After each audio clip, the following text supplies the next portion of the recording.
I feel like always starting with some good background is like good. Like it'll just literally like get you in the mood to do an interview. Yeah. Yeah, absolutely. Okay, so you lived in Osos with the boys for how long? It was over a year, but under 2. I think Does no. that I think sound it was right? like a little over 2, actually. Are you serious? Yeah. What year did you guys get that? 2021 or beginning of 2022? Yeah, it was like in April of 22. Okay, April 22, and then you guys moved out this year. Yeah, like in July. Recently-ish. Yeah. Recently. Yeah. Okay. Yeah. And then you guys had to fucking like bodies circulating through. Like I remember that Isaac guy stayed with you guys Yes. for like at least 2 months. Alaskan Isaac, yeah. And then you guys had add-ons of people that would come in. You know what I Sure, mean? Like yeah. you guys would have some people coming in and out. Who's your best friend in that house? Oh, you're going to put me on the spot like that? You're going to put me on the spot? And then I have a follow-up. Okay, I'll ask this question first. Who did you become closest with in that house unexpectedly? Oh, that one is probably a little easier to answer. Probably Evan, you know. I think we have like a lot of similar interests and stuff, and kind of helped him get into hunting and stuff, which we're going to get into obviously here in a second. But yeah, like, because I remember when we first moved in, Evan and I battled over the main bedroom. Are you serious? Yeah, the master bedroom a little bit. I mean, it wasn't like too contentious, but we both really wanted it, and eventually I was like, oh, okay, like you can have it, you know, kind of thing. But How did you figure out who's going to have it? we convinced him to pay more, you know. Were you guys going to pay even? Not necessarily even, but it was like, okay, like if you want it, you know, then you know that's going to be like a little extra. I mean, it was a nice room, to be fair. Yeah. It was like a massive room. When you guys got it, were you guys like, okay, here's X amount on all the rooms. The master will pay like, for example, 150 more. And then you were like, all right, never mind. If you're taking the master, you're going to do double that. Was it something along those lines? Yeah, kind of. It was like, you know, looking at all the rooms and just deciding like, oh yeah, like this is obviously quite the upgrade from the upstairs rooms, or even like. And it's isolated. Yeah. It was in a corner. Yeah. Yeah, I could still hear that guy though and what he was doing. When Are you serious? Oh yeah. You know. Evan's horny. Evan's horny, bro, for sure. Yeah, him and his Sanchez, bro. Yeah, that guy. Who's your best friend in the house? Oh man, you're gonna go back to that one. I thought we were gonna sneak away from that. Best Really? friend in the house. Well, you were there because of Nick, but Yes. like Nick, Yeah. like honestly, don't even include Nick in your response. Like Nick's not an option. Like you have to choose between Evan, Orion, Squid, Charlie, Shane. Put me on the and spot. it can be like people's girlfriends. Like it can be like Paisley. Okay. It can be Yeah, that might be a good cop out. You know, I might have to say Paisley. Really? Honestly. Are you close with her? No, not necessarily, but it Okay. gets me out of your question though. Okay. That's funny. And then No, man, everybody was great to live with. It was honestly a great situation. Because like, yeah, Nelms just hit me up out of nowhere and was like, "You want to live with me and my high school homies?" You know. Really? Yeah, and I was like, yeah, I actually at that time I needed housing really bad, and I was like, yeah, and then everybody just was dope, you know. Damn. Yeah. Okay. Yeah. So. Dude, I like how Nick like can't refer to us like in Nick's eyes, all we ever will be are like his high school. We're like his high school friends, and like that's like our maximum level. Like Nick thinks we're like imbeciles. Well, Nick is probably the most troublesome of anybody, honestly. Like, You think so? he's quite the character. He's a bad boy. He's for a sure, he's a for bad sure. influence. No, but I love Nick, man, and I'm happy you brought me in with the squad and everything like that. You so. made some friends. Yeah, Dude, absolutely. Yeah, I loved it when you guys would come over, and that house was just quite the vibe, you know. Well, dude, I feel like a lot of times we came over and you weren't really around. Well, yeah, I was either working late night downtown or I was out hunting or something. You Really? know? Yeah, most Gnarly. of those times. Yeah, Gnarly, bro. Okay. one or the other. But yeah, I did miss you guys quite. There would be times I'd come home from working downtown at like 3 a.m. and you guys would still be up doing stuff. Yeah. It was like Friday nights when we'd go to like Sweet Springs and then come back, and like they would bring a fuck ton of people sometimes. Yeah, Oh, dude, dude, like, I'm bummed you guys lost your house. I know. That was a fun reason to go to Osos. Right. For sure. Yeah, For sure. it was. I think we were all like really sad when it happened, but you know, I guess things change. The only constant is change. So Yeah. yeah. And then I didn't know you're like a few grades above us. Mm-hmm. Okay. Yeah, so I was actually older than most everybody that I went to school with because I actually graduated high school in Utah. I don't know if you knew that or not. No. Yeah. I grew up in California, but then when I was 16, my dad got a job in Utah. We're not Mormon or anything like that, but he just, got a promotion there, and then we moved out there. So then I actually stayed and worked for a year because then I had to pay out-of-state tuition at that point. Yeah. In Utah? Yeah, because I wanted to come back to school in California. You had to pay out-of-state tuition in Utah or pay out-of-state Both. tuition? Either. I wasn't an in-state resident anywhere because the way California saw it is I didn't live there anymore. The way Utah saw it was I didn't live there long enough. So no matter where I went, I was going to be a non-resident. It was like crazy. Can't you lie? And easily get away with it? I don't know, honestly. Okay. I guess at 18, I didn't really want to chance that. You kind of wanted to follow the rules and stuff, and so...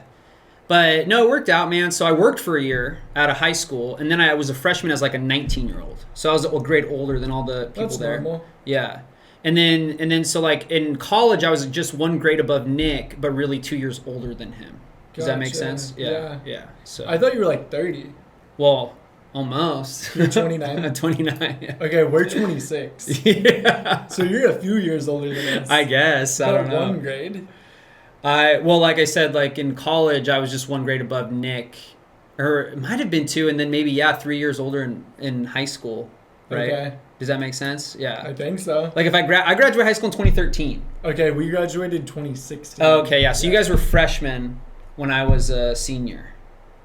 But then by the time I got to college, since I didn't go for a year, then it was only 2 grades instead of 3 grades. Does that make sense? Yeah. So you graduated 2013. Yes, sir. Maybe you were a senior when we were sophomores. No, dude, I think I was a senior when you were a freshman. If you graduated in 2016, then yeah. Okay. All right. Oh, man. But yeah, so... Yeah, quite a bit older, honestly. A lot of people don't think that, but it's just it's a good thing to know. Mm-hmm. Oh shit, there's someone a little older than us here. But no, it's not even like that.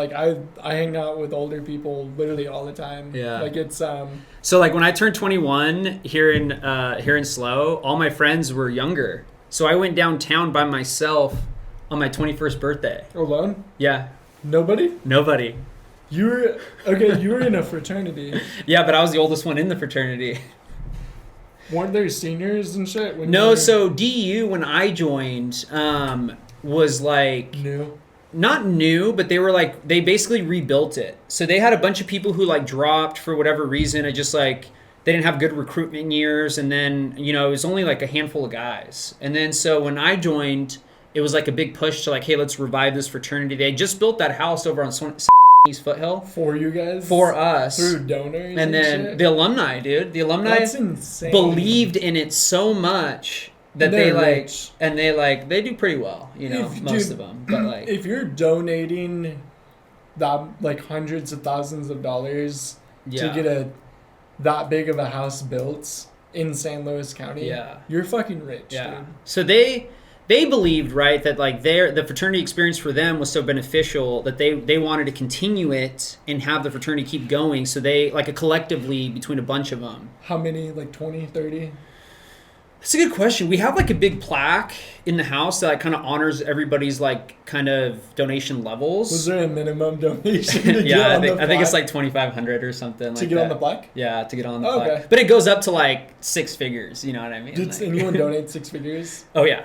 That's fucking fucked up, dude. But it's also over the course of their life, So there might be some guys that are in their 70s that donated their whole life to get to that point. You know what I mean? 70s? Yeah, the DU was I think the second oldest fraternity at Cal Poly.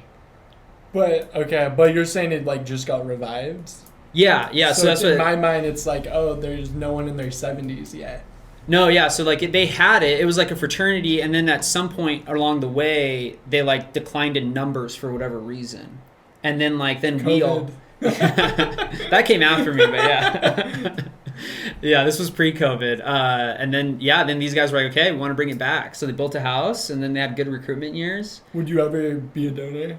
Oh, I donate now. You donate now? Yeah, not like, six figures, but Okay. a couple $100 here and there when I can, because they helped me out a lot. I got like scholarships and stuff Through in them? college, through them and stuff. That, so, dude, yeah. that's such a a fraternity is such a gnarly concept. It's the way to do it if you're a male in San Luis Obispo going to Cal Poly, because you have almost no social life outside of that. Really? I thought so. Yeah. Like I remember, I didn't join until I was a sophomore, and then are we pausing right now? Oh no, you're good. Oh. You're good. I just every 15 minutes I have to click stop start on the camera, but we're still recording audio, so like nothing happens. Oh, You're okay. good. Yeah. Okay. Does that make sense? Yeah, I got you. That's not a industrial film camera that can just roll for 4 hours straight. Oh, so that's what that was. Was that like your timer or something? Yeah, okay. yeah. So now you'll see me set another one for 15 minutes. Okay, I got you. Otherwise it'll shut off. Oh yeah, we don't want that. I'm not like, dude, this is so like ghetto. Like this is just a side hobby. Dude, Yeah. I think it's cool, man. I had no got off idea. I got off work and I was like, dude, like I'm so happy to just come home and like unwind and like interview someone. To me, this is so relaxing. To me. Yeah. Like I'm like, this is no work. Right. Yeah. Yeah. This is fun. You're good at it, ball. honestly. Dude, thanks, bro. Yeah. Thanks you. Yeah. I appreciate it. So a natural interviewer. Thank you. I appreciate it. All right. So where were we talking? Oh, do I donate to the house? Yes, I do. Yeah. So Does Nick? I doubt it. Honestly, I doubt it. Nick will throw them a fucking seltzer. Yeah, he'll be like, yeah, guys, here's an old T-shirt that I like used to wear or something. And like, Dude, like, it sounds cool. It was fun, man. I met some really good people. Obviously met Nick through that. Some other homies through that too. You have a bunch of like-minded people there that are getting an education, want to party, like low-key might have a drinking problem, and like every weekend there's something to do. Oh yeah, for sure. Always and something it sounds like you have to say no to a bunch of shit. Like there's always someone's birthday party. There's Right. always someone's something going on. yeah, sorority And it's- exchange or Dude, something. Nick would like be on his story, and you guys would be going to fucking like Vegas and shit, and Yeah. like if you didn't have a date, they would like show girls photos and like Yeah. find you dates like that. Like that seems fun. Yeah, You know what I mean? No, man, I was happy to be there for like to see it build up to what it. Now it's like, dude, they have like a huge house, man, and lots of they kids got want. a bigger house. Well, no, I'm just saying like the amount of guys in it. Oh, it's bigger. It's than like bigger than when we were in it. 2021, Yeah, 2020. yeah, Okay. exactly. So I mean, I graduated like I said in 2018. So like, yeah, From Poly. From Poly. So you only knew Nick through school a couple years. Mm-hmm. Yeah, Okay. yeah. And Damn. then Was he your big, little or whatever? no, he belonged to Jake Iso. If you know him, he was on the surf team. Yeah, and then that was his big. But no, he wasn't in my family. But yeah, no, knew Nick through that, and then and the house has just really grown to be something. I mean, I guess people consider it like one of the top houses in SLO now, in terms of fraternities and stuff, and like everything like that. But it was a great experience. I mean, I wouldn't give it up for anything, Gnarly. And we can take this part out if you want to, but someone was telling me like when you were like in need of housing, you would like sleep at the house. Did I do that? Like before you had like it was out there Osos, but before the house in North County. Like you would you're resourceful at staying places. I was. where I'll you just needed- put it that way. I was Okay. resourceful at staying places. Okay. Yeah, like I had to be recently too. Because you didn't have know? a house for a second. Yeah, I didn't have a house. Yeah. And then when did you plan on buying the house in Atascadero? Oh And yeah. it's in Atascadero. Right? Yeah. So we'll just switch gears to that. Yeah. So. Yeah, just closed on a house in Atascadero. Really. How the fuck does that work? How does it like Yeah, the how- whole home buying process? the whole- Were you going there to the house property and like crawling under the sink, checking the pipes? Like, Were you like flushing the toilets and shit and like doing research on the plumbing history? Like what were you like? Yeah. Tell me your entire experience. The entire house From buying start experience. to finish. Yeah. Who you met, Do you like, think your viewership is like pretty new to house buying for the most part, or like? I don't know. Oh, okay. All right. Yeah. I don't know. Well, it's actually the second house that I bought. I'm curious. Yeah. No, sure. Absolutely. No, I mean it is definitely quite the experience. Said the second house you It's bought? the second house that I bought. How many houses do you have? 2. Are you serious? Yeah. Dude, what the fuck? Bro, you're out here balling. Wait, where's the first house? The first house is not as impressive as it sounds. It's quite the fixer-upper, but it's up in a little community called Westwood, California. It's in northeastern California near Lake Almanor, so about maybe like an hour and a half, 2 hours from Chico. And so up in the mountains up there, you know.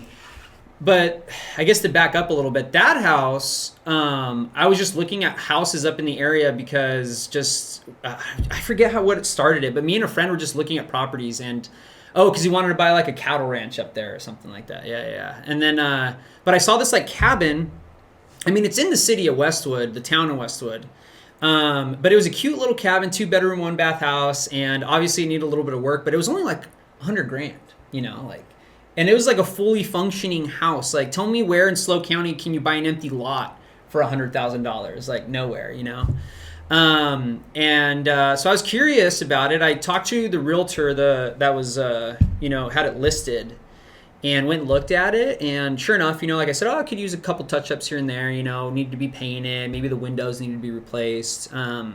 But it was cute, and I liked it, you know? And got a home inspection on it, so that's kind of answers your first question, right? Like, I don't do that. You pay somebody to go do that for like you. A legit person. Like a guy who's, like, certified to go look at a house. That's and, like, fucked up if the homeowner knows the inspector. Well, no, that's, like, standard practice for any home purchase, that you, like, get a home inspection for it. What if the seller knows the home inspector? That has to. That would be I guess. Yeah, that's quite the conflict of interest. That'd be the first red flag that runs through my head. Yeah. Like someone else inspecting it that's not someone I know. Well, usually it's like you're in California, probably everywhere, but your agent, your realtor is like legally obligated to have your best interests in mind as a client. And they, in both house transactions, they were the ones that chose the home inspector for me. So they knew him, not the owner of the house. My buyer's agent knew him. Your buyer has an agent? Like, yeah, I was the buyer. Okay. So the buyer's agent's my agent. Oh. Yeah. Okay. And then the seller has their agent. So then my agent chose a home inspector for me that they work with to like go and like look at the house. Yeah. Okay. Yeah. That's crazy. Why do you need an agent? You know, that's a good question. I don't know. That was a joke that I made. I was like, how much money are they skimming off you? Well, it's off of the seller, I guess. You know, it comes off of the purchase price of the house. Yeah. So they get a certain percentage. I'm not really sure what that is, honestly, but is their agent a real estate agent or a different agent? What do you mean, like the seller's agent? Yeah. Yeah, they're real estate agents. Okay. Yeah, like residential. There's like what I understand, and I'm not an expert in real estate, but there's like commercial realtors and then there's like residential realtors, and they kind of specify in each category. But yeah, so anyways, then you go through the home inspection, and then, well, that's like an escrow, right? So escrow is like the process where you're in contract basically with like the seller, and they can't now negotiate with anybody else once they accept your offer. You following me a little bit there? Yeah. So then, because I didn't know when somebody was like, "Oh, I'm an escrow." Before this, I didn't really know what that meant, you know. And then escrow is pretty much like both parties have acknowledged a deal, and there just needs to be some time to go by to like finish everything. Yeah, so it's like the period of time where you are finalizing your deal and you're like in contract with them is the best way that I can describe it, right? Okay. So even if once they sign the dotted line and you're in escrow, they now, unless if the deal falls through for whatever reason, can't accept any offer outside of you, right? Why? Because you're like in contract with them. You're like in a legally binding. Can't you just be like, scratch the contracts. I know someone else down the heel side that's like Yeah. gonna pay double what you're I'm paying. not a real estate expert, but that's why I understand it. Is like you're in Okay. escrow with them, and as long as like you're They doing, sold you the house. they like you. It's not you don't actually transfer ownership of the house till the end of escrow. Okay. Yeah. Okay. Yeah. So like there are certain things that need to happen in escrow. So you need to provide proof of funds. So you have to like actually like show bank statement saying I have the money that I say that I have. Okay. Right. And is your agent telling you to like? Yeah, they like you work with a number of different people in a home, but you work with your real estate agent, you work with the lender, you work with title. There are like so many people working on this transaction. You know what I mean? Like you would think like if you go sell your car, like if I want to sell my F-150, all I'd have to do is like talk to somebody who wants to buy it, sign the title, and then take it to the DMV, right? Mm-hmm. But like with a house, dude, there's a lot of people in on that. Yeah. Okay, because there's so many moving Parts to it. parts, and there's just more people. There's more laws and regulations, and you need specialists. Yeah. Yeah, I guess. Yeah. Okay. Yeah. So what are some of the things your agent is? You said you had to provide proof of insurance. What else? Give me some more items that they need. yeah, I mean, like I said, proof of funds. You get insurance through the transaction, and then it's coupled in with escrow.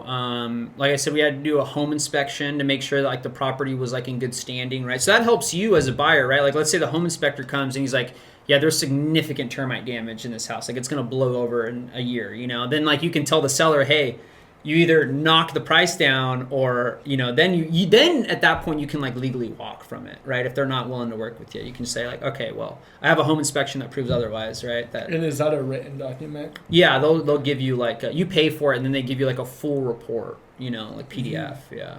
How much do you pay for a home inspection? I forget off the top of my head, but I want to say it was anywhere between like $400 to $500. Oh. Yeah. That's- Okay. Yeah. I thought you were gonna say like thousands. Oh no. I Yeah. could see it being thousands for someone to go and like do research on the land, the property, the termite shit, the fucking bat shit, the fucking like any shit, you name it. You know Yeah. what I mean? Like Well, the cat damage on the walls sure. and the Yeah. dogs and shit. Like what are these animals been doing to the house? They do check like every nook and cranny of the Isn't house. that Like, gnarly? Like think about it. Like insects can like fuck up your house. yeah, I know. That's fucked up. That it's crazy, man. It's absolutely crazy. Luckily, I didn't have really any of that, but something with an exoskeleton can like eat up your house. could just make it fall dumb. over. That's dumb. That's honestly crazy. Dude, it's something that like you don't think about it until you start thinking about Right, it. yeah. No, it's like, growing up, when you live in like in your parents' house or whatever, just you take it for granted, right? You're like, oh, it's a house, Yeah, But then there's like so many things, even with my house now in Atascadero, like I've had to had like an electrician come look at stuff. I've had to like do some stuff to the plumbing. My dishwasher is like a little funky right now. So, but yeah, home ownership's no joke, honestly. Like, and you have to pay a California state homeowner tax, and it's like 1% every year. yeah, Like if something like you that. have to pay 1% of what your house is worth to the Right. government. Yeah. Is that a thing? Yeah, property taxes? Property yeah. tax. Yeah. That's so if your house is worth $1 million, every year you have to pay 1% of that, which would be $10,000. $10,000, yeah. So you just have to pay someone 10 grand for owning a house. For owning a house. You're basically renting from the government at that point, That's the way I see it. Yeah, and it's like, dude, I thought I owned it. Yeah. That's some stupid shit. If this is like unless my picture of the 1800s is wrong, we'd be doing some like Boston Tea Party shit. You know what I mean? Like, did they put up with that? Or did they throw like shit in the harbor? Yeah, probably, honestly. Okay. Like, when did property taxes like come into effect? I don't know. That'd be a good maybe someone in the comments of this video can like comment on that for us or something, I'll look at it. Okay, all right. I don't think we'll put it in the anyone's notes. gonna comment. Okay. We'll put it in the footnotes or something. Yeah, but no, I agree with you, man. I mean, it's like things you don't think about. The property tax on it, the home insurance on it. All that stuff are things that come into home ownership. So So what? What else are you talking about with your agent? What are the phone calls like? What are the Zoom calls like? Like, have you met him face to face? Oh yeah, Okay. yeah. Or You hire them. Like you pick the one that you want. And what you're not going on Craigslist to find them, are you?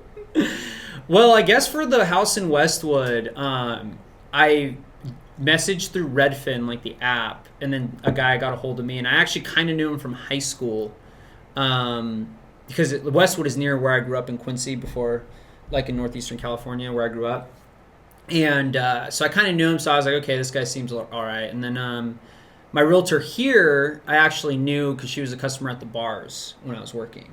Yeah, A customer yeah, at the bars? yeah. So like a returning local. Yeah, local. Okay. Yeah. And then she was a realtor, and I was like, oh, I know you well enough. Will you help me find a house? And Are you serious? Yeah.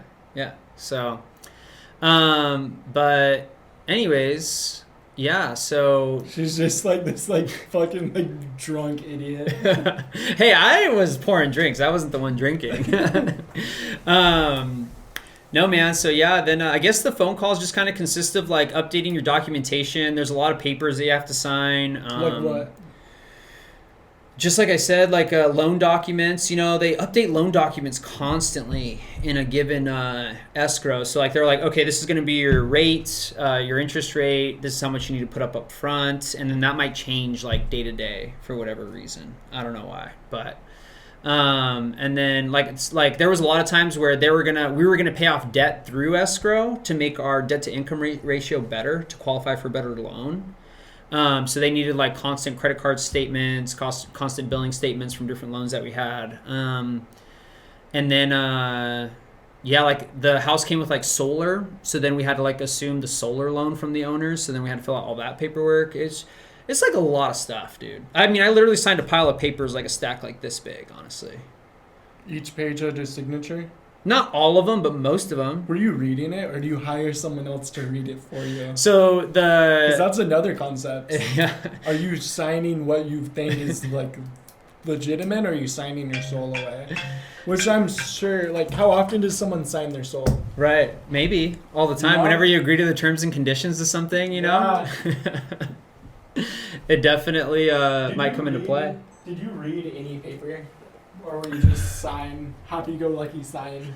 I was told, sign here, initial here, and I would do it, and they would flip the page, and then I would go on to the next. They would tell you, though. They would say, oh, this is for this, sign and date, or whatever. Okay. And then I'd be and then they'd be oh, this is for X, Y, and Z. Do you have a copy of all that? Oh, yeah. I have it all in my house now. Yeah. PDF or paper? Paper. Where's it stored? In my room. In your room? Yeah. In a cabinet or a filing cabinet? Well, now I feel like I'm being too specific. Somebody's going to go in there and steal my deed, honestly. What? I need to go change the location now. Would it even matter if those papers got burnt? I'm sure that they have copies of them at the title company. Yeah. Yeah. So I could get probably pay for a replacement or something. Or could you just PDF it all and have more fucking real estate available in your room? Yeah, I guess. Scan them all. You're sleeping with it under your pillow. Someone. It is like a textbook, dude. When I'm holding it, it's like this in my hands. Someone's hey, can you elevate my legs for staying the night tonight? And you lift up. Oh yeah, here are all my housing papers. Yeah. That's so funny. Yeah, and I have two for both houses. So someone you get real elevated. Someone rolls their ankle in your fucking driveway. And you're dude, I know the trick. I know the perfect amount of elevation. You lift up their shit. And, I got their papers. I got my papers ready for them.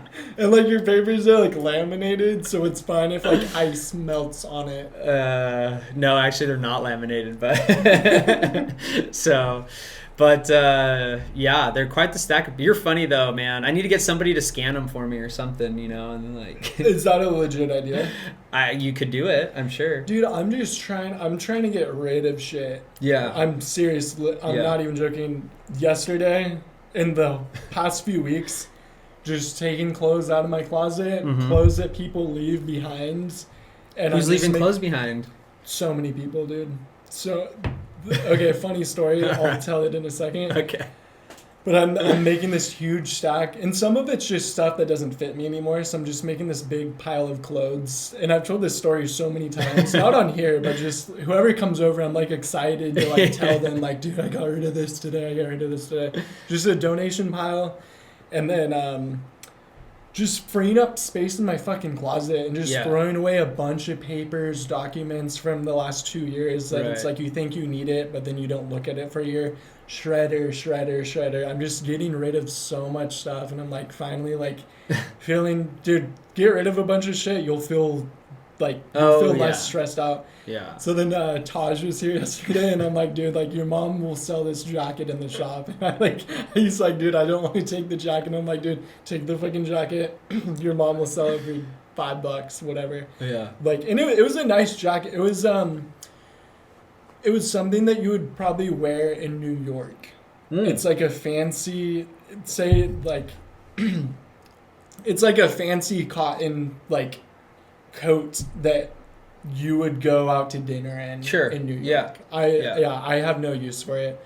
And then I'm like, dude, like someone left their t-shirt in my car. Like, can I send you that? Or can I send you home with it too? And I'm like trying to send it, and he's like, no, dude, I don't want to take this shit. Yeah, but no, I have someone left their shirt in my car, and I'm just gonna fucking get rid of it. Yeah. I'm like, dude, I'm like being attacked by like clothes right now. Was it a chick shirt or what? No, it's like a dude's. Oh, okay. It's like a dude's. It's a blue. I don't know whose it is though. Oh, what? It's a blue shirt. They're just dudes sneaking into your car with an American flag. Oh, that's cool. Yeah. Yeah. I'll show you what it is. Okay. Oh shit. So yeah, back to the PDF. Yeah. You tell me about all these papers. I want there to be like more like drawer space for you. Yeah, I know. I need to get like a filing cabinet or something. You don't have a filing cabinet? I don't. Dude, I need to get one. Try it. Okay. Try it. You have one? I have a baby one. Oh, you have a baby one? It's just two drawers with everything I need. Yeah. Super basic. Dude, I actually saw one for free on the side of the road like a month ago, and I really regret not picking it up now, honestly. And it was like a 4-drawer one. And you find out there's like a little tracker in it. Ooh. And then they're going to come take all your important documents. No, I think that'd be their funeral if they came over to my house, honestly. Because you have guns, bro. I do have guns, yeah. All right, we'll get into that in a second. Okay, all right. Okay, so back to serious mode. Yeah. You talked about... I feel like you're leaving details out about the just give us more details about just the real estate people, their agent, seller agent, buyer agent, your agent. Like, tell us more. Well, I'm not intentionally leaving details out. I'm just trying to think. I'm doing a bad job. No, I know. I'm fucking with you. Yeah, I mean, the whole process is just like I said, like the seller's agent that works for the seller has their best interest in mind, right? The buyer's agent that works for the buyer, which was me, has my best interest in mind, right? So we basically tell our agent what we want, and then they go to each other and negotiate terms and stuff like that, right? So, for example, at this Atascadero house, when we had a home inspection done there, we found out that one of the portions of the house needed to get upgraded, right? Like for example, like there was like a problem with like the foundation, right? So then it wasn't like serious, but it was something that like the home inspection said that, oh, you need to address this in like the next 5 years, right? Like it's not going to topple over tomorrow. It's not going to topple over in a couple years from now, but eventually you're going to want to look at it, right? So how do they determine that? I don't know. Do they go and like they kick the pillar? They go look. They have equipment. I don't know. I'm not a home inspector, but like they that's what they determined, and then so then my agent asked me like, what should we do, you know? And I was like, let's ask for a discount, you know? Like, I mean, why beat around the bush? Like, if I have to get that fixed in a couple years, I don't want to have to pay for it by myself, you know? I wasn't the reason why it's like falling over, you know? So then like they went and negotiated that piece, and you know, we worked something out. So yeah. So that your agent talks to their agent Yeah. or talks to the seller directly? No, Why don't you call the seller directly? dude. Like, dude, my boy found this shit. Like, is there any way you can knock off $4,000? That's just not how the home buying process works, honestly. I feel like a phone call like that would be more direct. I agree. I mean, I feel like it's common sense, but there's a whole industry built on this. You know what I mean? It's like the real estate business is like the realtors, I guess, do have more knowledge than we do, you know, when it comes to this kind of stuff. So then And it's like nitpicky knowledge. Mhm. It's nothing like if you bought the home and no one came and inspected it for 30 years, you'd be fine. maybe. Like, it's nothing to topple over. Mhm. It's just nitpicky, like, Right. you know, it's following the code. Yeah. No, 100 exactly. years ago, this, like, that thing that they saw that was needed to be replaced in 5 years, that conversation would have never happened 100 years ago. No. Like, no. people, it's more like, especially in California, it's like an intentional, like, we have to be up to code. Yeah. You know? Yes. Like, yeah. in the grand scheme of things, it's just more money and more jobs for people. No, it's true, and I think a lot of it is placed in a good heart, you know, a good light, because you obviously don't want to buy a house that's gonna topple over soon, you know what I mean? But it does cause a lot more red tape. It's like, you know, it takes, dude, our escrow process for Atascadero went over by about like a week, just because of like different like paperwork shit, you know. A week's not bad. But like we actually, our first original offer, and I feel like it was why it was appealing, was we said, hey, we want to do it in like 27 days or something like that, right? And so, which is usually, sometimes escrow can take over a month. So they were like, okay, cool, yeah, we want the same thing. We want it to be fast. And because I needed fast. Well, because I wanted a place to live. Oh, really? Yeah. Okay. And then well, you had places. I guess you could put it that way, but yeah, so I really wanted to move into a house, and then they also were like eager to sell because of whatever reason, and then but the fact that it went over like a week, I think, kind of frustrated everyone. But it was literally just like clerical errors, like because like they for literally like it got extended just a few extra days because somebody forgot to put like a document in that pack of papers, and that we had to do it all over again, which was like horrendous. Yeah. Just like one piece of paper in that pile of documents missing extended it like a couple extra days. What was the paper? I don't even know. I honestly don't know. It's like, they were like, yeah, something's missing and we need to redo it. And I was like, you gotta be kidding me. Yeah. They were probably like, dude, like they were fucking up on their end. They were. They just made something up to like buy them. Like they're sitting at home chilling and like they're like, dude, like, I need another day off. I'm hungover as shit right now. You know what I mean? Well, I hope not, because I was waiting on them every single day in order to finish that process, and then finally it happened. So, but then we finally closed escrow. I killed a buck that morning, and then I got the keys to my house, and it was a great day. I swear, yeah, it all happened in the same day. Damn. So, yeah. Okay. Yeah, what was it? Friday the 20th, I think, of September. Yeah. It was a pretty epic day. That's a Friday. It was a Friday. Is that not what I said? Did you? Yeah, I think so. Oh, Friday the 20th. Yeah. Okay, my bad. No, dude, it was a great day. So, yeah. So now I have both the houses and looking to build them both up. You know. Damn, bro. Mm-hmm. What a good feeling for you. Yeah. Like you must be stoked being like you're like a more of a true adult now, you know. I guess you're making me feel old now, you know. You're 29, dude. You're young as fuck. You have your entire future ahead of you. Yeah. When's So your birthday? March Okay. 19th. So I just had my half birthday in September. You know, closer to 30 than I am 29. Damn, bro. I know. Okay. I know. I have to plan something big in March. You know. Did you eat cake? Eat cake? Eat cake. At my last birthday? Your half birthday. Oh no, I didn't. I should have though. Dude, do you have the house up north paid off? No. What's like a monthly house payment like? For up there? Yeah. Dude, it's like $580. Okay. It's like a car payment almost. It's stupid. Okay. Yeah. And then the house payment here is higher. Yeah, actually it's a pretty good deal. So I only pay actually $2,800 for my mortgage in Atascadero. But if it would have been for like we put a lot down on that house. So if it would have been like just the conventional 20%, then it probably would have been a lot more for the monthly mortgage. Yeah, Like in the 3,000s, 4,000s. probably. Fuck. Yeah. And that's because to buy a home, you have to borrow money from the bank.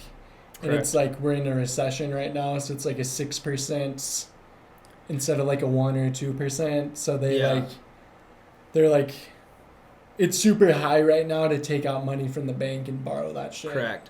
The thing is, though, To you buy got the house, and then they fuck you and they give you a mortgage. And dude, if you do the math, it was like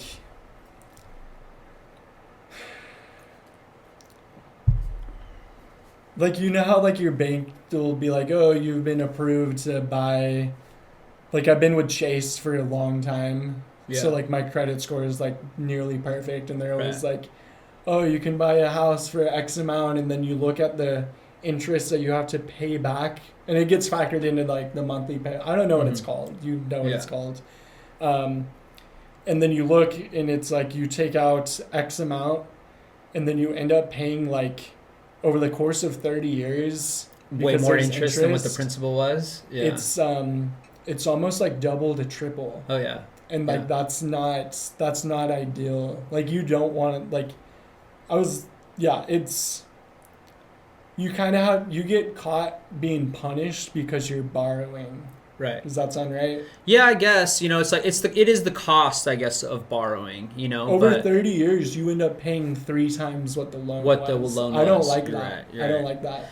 And that's just that's just how interest works, I guess. But in my mind, it was like for me, it was the perfect time to enter the market because you can always refinance. So your people can always refinance their loans. Once rates go down, you should be looking to refinance, especially if you have a high loan. Like I've talked to people like our buddy Shane Espy, right? I was talking to his parents, and his mom was telling me that when her and her husband were first getting into the home buying process, like interest rates were like at 12%.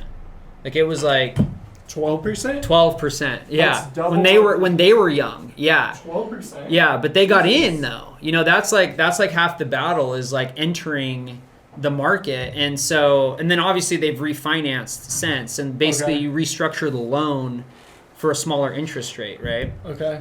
So in my mind, it was like, if this house is within my price range now, yeah, the interest rate isn't great, but that's not what it's going to be forever, right? Because you can always refinance it later. And so once interest rates go down, then I'll for sure refinance and then get those a little lower. But you got to think though, if interest rates were lower, how many more buyers would have been added to the market, right? Like people that maybe right now are sitting on the sidelines and they're like, oh, I don't want to do it. Interest rates are too high. I was like, fuck that. I'm going to get in on it now while you guys are waiting, buy my house, and then once interest rates are low, and then it's going to flood the market with buyers, right? The competition, there was a lot of people looking to buy houses now. I can't even imagine. If it was 2%. Yeah, we actually put our offers down on like 3 houses before we got the house that I got in Atascadero. 3 different houses. Mm-hmm. And we got beat out. We got beat out in bidding wars. It just eventually got too high. So you got to think, man, like if the interest rates dropped like 2%, and I was already competing with like 2 or 3 other people now, can you imagine how many people I'd be competing with when the interest rates are lower? It'd be nuts. That's crazy. So damn, dude, the property here is going up fast. I don't think you can go wrong with buying property on the Central Coast. I really don't. And that's been said forever. Yeah. For sure. And that was one thing that always inspired me too to like get in, because I hear guys that are like in their 60s and 70s and they say like, man, I always used to think housing prices were so high, and now like, man, I wish I would have like bought something because like it would have been worth triple what it was back when I was young, you know? And I hear that and I'm like, I mean, nothing's guaranteed, right? I mean, it could all come crashing down, but when I hear that, I'm like, dude, you know? Dude, I just hope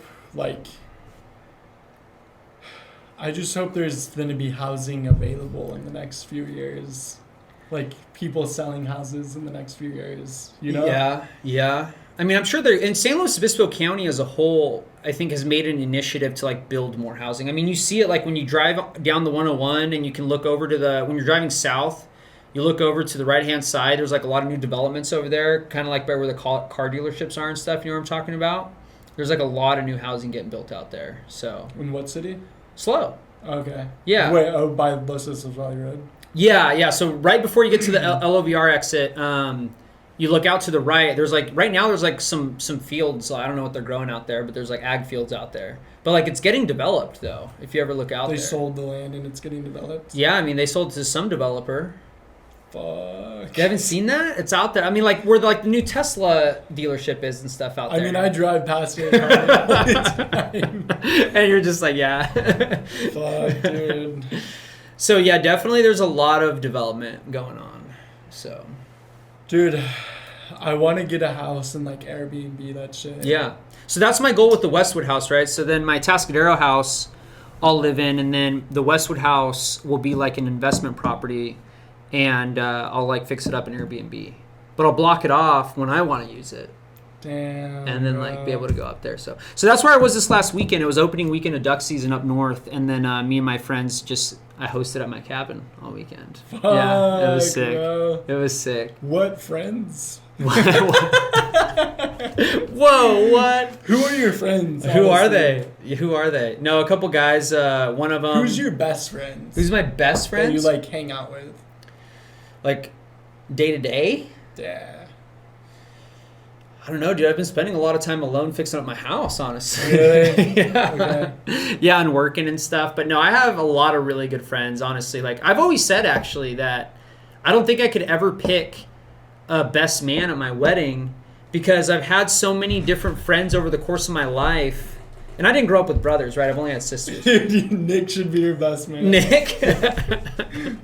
Nick's still going to be doing some kind of journey in Europe by that time, dude. Dude, like, he just goes wherever. Yeah. Do you have Snapchat? I do. So does he like send you videos Yeah, and shit? Okay. he does. He actually sent me one recently of, I don't even know where he was, but it looked like here, though. He was like, oh, look, I'm back in Slow. I'm like, are you? He's like, no, this is Europe. I was like, what? Okay. But yeah, he's really going through a journey out there. A spiritual journey, that guy. Spiritual? Okay. Yeah. You know? I just like, I could never do what they do. No. Like, I could never go out there and like travel like that. I feel like I have to commit myself to like working right now and like if I was to go on vacation for 6 months, I couldn't have fun. Yeah. I'd wake up every day and I would I feel like right now I need to work. Yeah. For real though. Like I just got out of school. Yeah. Like I literally just got a fucking job. You know, and I kind of had that similar viewpoint when I talked to Nick about his trip, and the way he would explain it to me, it kind of made sense. You know, he's like, this is the way he saw it, in my opinion, was like an investment in his life, right? Like he felt that he was going to come out like a better person, a better man from experiencing these things. Like to him, it wasn't like a vacation. It was like him going to learn about the world, right? So, and I don't know, maybe that's a little deep, but the thing is like I kind of like got it when he explained it to me. You know, I'm sure you'll probably have to have him on here to hear about his experiences when he comes back. Dude, I hope Nick actually comes on this. Yeah, for real. Yeah, for real. That'd be sick, honestly. Yeah, you gotta have a Europe episode. You know. Yeah. That'd be sick, dude. But yeah. But no, I agree with you. Like me personally, like I want to work, excel in my career, you know, kind of build these assets up, and then hopefully one day, you know, just be doing what I want to do and not worrying about too much, you know. So, but that starts now with like hard work and stuff. So yeah. So you live right now in A-Town. Mm-hmm. That's where you live. Okay. And then, do you have a girlfriend? I don't know. Okay. You were dating that blonde girl, Hannah. I was dating Hannah for a while, and then that came to an end. And I'll cut this part out if you want. So where did we leave off? I don't even remember. Okay, so you live in A-Town. You got 2 houses. You're paying 2 mortgages. Correct. Yeah. And you live. How many bedrooms is the A-Town house? 3. Are you looking for like roommates and shit? Yeah, so I actually just found one. She's great. I think it's gonna be a great fit. I'm excited to have her. And then the other room is still up for rent. So. Dude, are you gonna put a pool table in that? Do you have Maybe. a garage? I do have a garage. Dude. Do you think you'll ever like have people over? And when I mean people, I mean like Lariat and like me over. Oh yeah, like, 100%.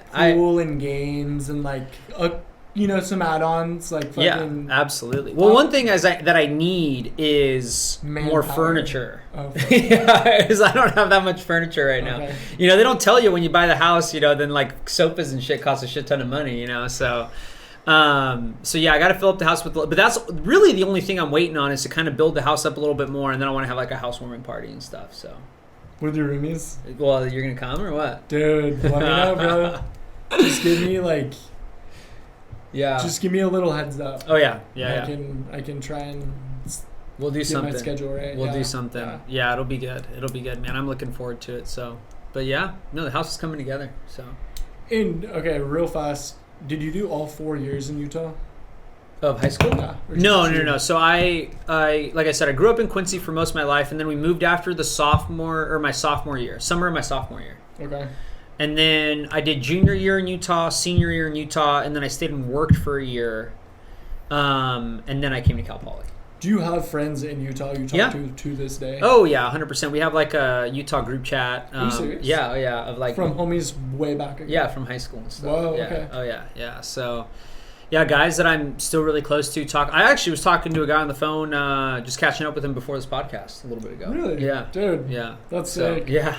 You seem like a solid friend. Oh, thank you. I appreciate that. Me and you have never been like that. Well, we haven't hung out that much, Yeah. I mean, definitely without a doubt, we now know each other better. After today, yeah. Dude, 100%. There's something so different about sitting with somebody one-on-one versus going to someone's house and hanging out with them and 8 other people. Yes, I 100% agree. This is, you have to use your socialization skills. Yeah. Like, I'm not on my phone, like, fucking around right now. I'm having, not that I'm, like, complaining, but I'm having to sit here next to you right now. Right. And I'm engaging you in conversation. I'm seeing what you have and what you're having to offer to bring to this table of conversation. So it's not just me talking about myself. Yeah. And that's where true connections and bonds are made. 100%. And you sit in a room with someone and just talk. Yeah. It's barbaric, but it's true. Yeah. I feel like all the other settings we've been in, it's like, we're, like you said, we're like, there's 8 other people there. We're like maybe catching up for a sec, but then you turn and talk to the next person, and it's madness. I don't think you've ever really seen me or hung out with me, like, sober. Like you know what I mean? Like, I'm usually like... Well, that was always the joke, right? That you were like, oh, like, Seabass, you work all the time. Like, do you have $20K in the bank? Yeah, and I would be like, yeah, I do. And then you'd ask me that again, and then like again, and eventually I was like, laser man, like, and I'd see you, I'd cut you off, and I'd be like, I'd be like, dude, like, do you have 20 grand in the bank? You'd be like, what? And I'd be like, I was like, I've taken my drunkenness too far. No, it was just always funny because I swear you would like say hi, Sebastian. You'd be like, dude, do you have $20,000 in the bank? And I'd be like, what? Like, no, but it was funny. It was funny. I just like, I got asked a lot though. I know I'm like a lot sometimes. For sure. I get wild, dude. Yeah? I get wild. Yeah. For sure. Work hard, play hard though, right? It's trying. Yeah. But no, I'm taking a little, I've been drinking in like 8 weeks. Yeah. Feels great. That's good. It feels fucking like processing and functioning on a way higher level. Right. Out there, like, just drinking all fucking summer, dude. Especially working at a restaurant, which, do you drink when you're working?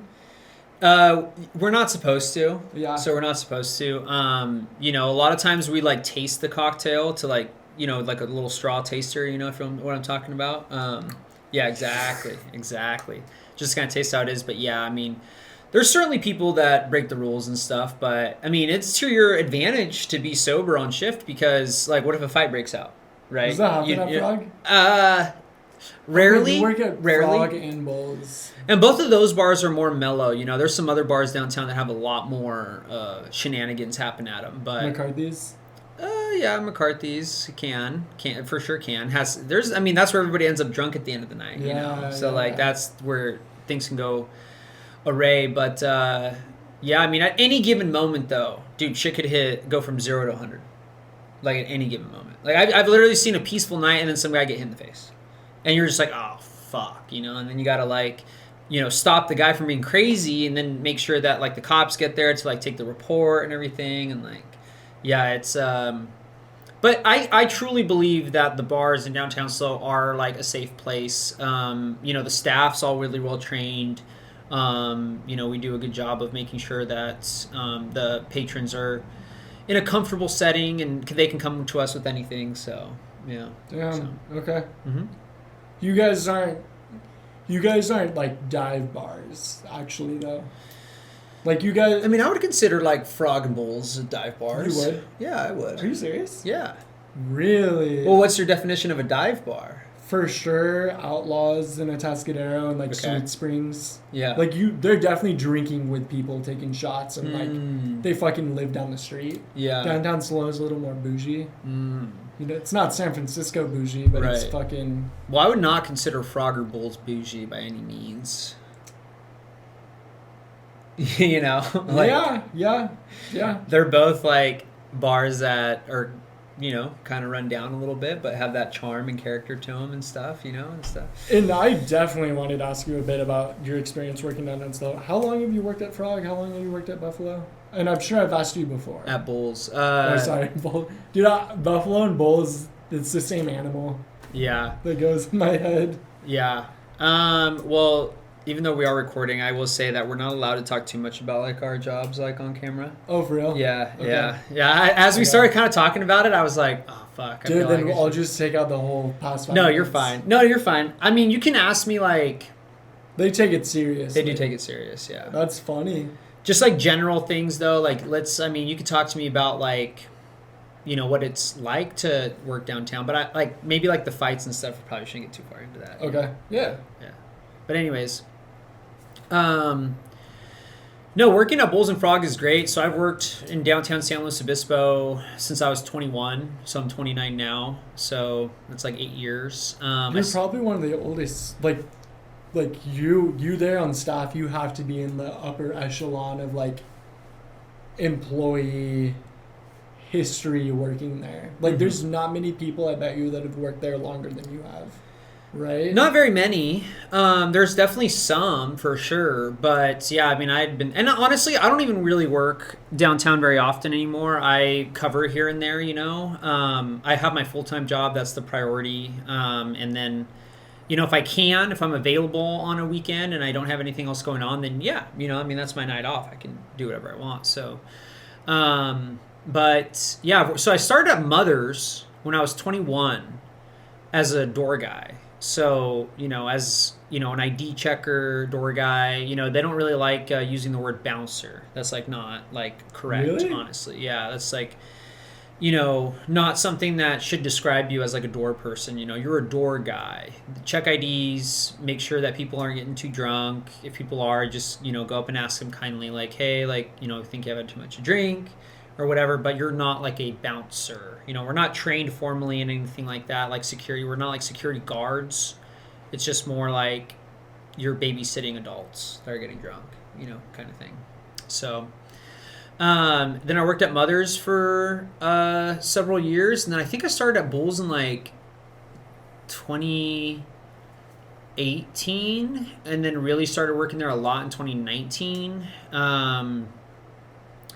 And then then eventually, like I think like in 2021, went and started working at Frog, and then I've mainly been at Bulls and Frog ever since. So just covering and stuff here and there. So yeah, no, it's fun, man. I mean, the people downtown are tremendous. I mean, there's a good staff that works downtown. Like if anybody ever feels like they need anything, they can always come to the staff and we'll help them out, you know. And it shows, you know, we have regulars that come in and out and stuff all the time and love our bars and everything like that. So, yeah, it's really cool to work downtown. Were you there last night? No. So what the fuck were you doing awake at 4 a.m.? Oh. Because I was waking up and you were going to bed. Or is that just your normal schedule? Dude? No, it's not my normal schedule. I honestly... That's what it was in Osos. Yeah. You get off at... You get back home at like 2, 3 a.m. Yeah, and then I fall asleep like around that time. No, I just been like... Dude, I've been nose to the grindstone, honestly. Like, I was on my laptop doing stuff for work. And also just like dealing with stuff for my new house, man. You'd be surprised like the loose ends that I have to tie up. Like I've been working on like the solar. I have solar on my house, so I've been like doing that. Change of address stuff. Changing like my address on a bunch of different things, and just like carving out the time to like do some of that work. Is like pretty time consuming. So I just like, if I get like in a zone, dude, I'm just working on my computer and all of a sudden it's like 4 a.m. and I'm just like, wow, that's crazy. Then I'll wake up at like 8 or 9. Like today I woke up at like 8 because I had a meeting. And yeah, I was like, yeah, so. You need a little more than 4 hours. No rest for the wicked, you know? Really? Yeah. Fuck, yeah. dude. I know. Are you tired right now? A little bit, okay. But no, I'm more of a night owl than I am a morning person. So hopefully, hopefully I'll get some good night's sleep tonight and then really like get going again tomorrow and stuff. Okay. So yeah, damn. Yeah. In your main job, what are you? My main job, my full-time job. Yeah, so I am a conservation fundraising specialist for the National Wild Turkey Federation. And so the National Wild Turkey Federation is a 501c3 nonprofit organization who raises money for the conservation of wild turkeys and really all wildlife, right? And to preserve our hunting heritage. So like, what does that mean? To like just, keep hunting going and relevant and prevalent really in American culture.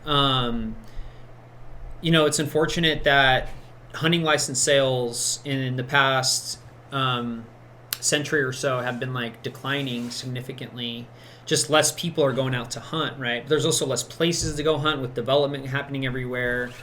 And it just makes it a lot tougher. But so my job is to raise money for this organization so they can, put it back into wildlife, put it back into, conservation, and then also hopefully get people to continue to go out hunting and like care about these issues. So, yeah. Yeah. And how did you get the job? Is that what you went to school for? Is that your degree?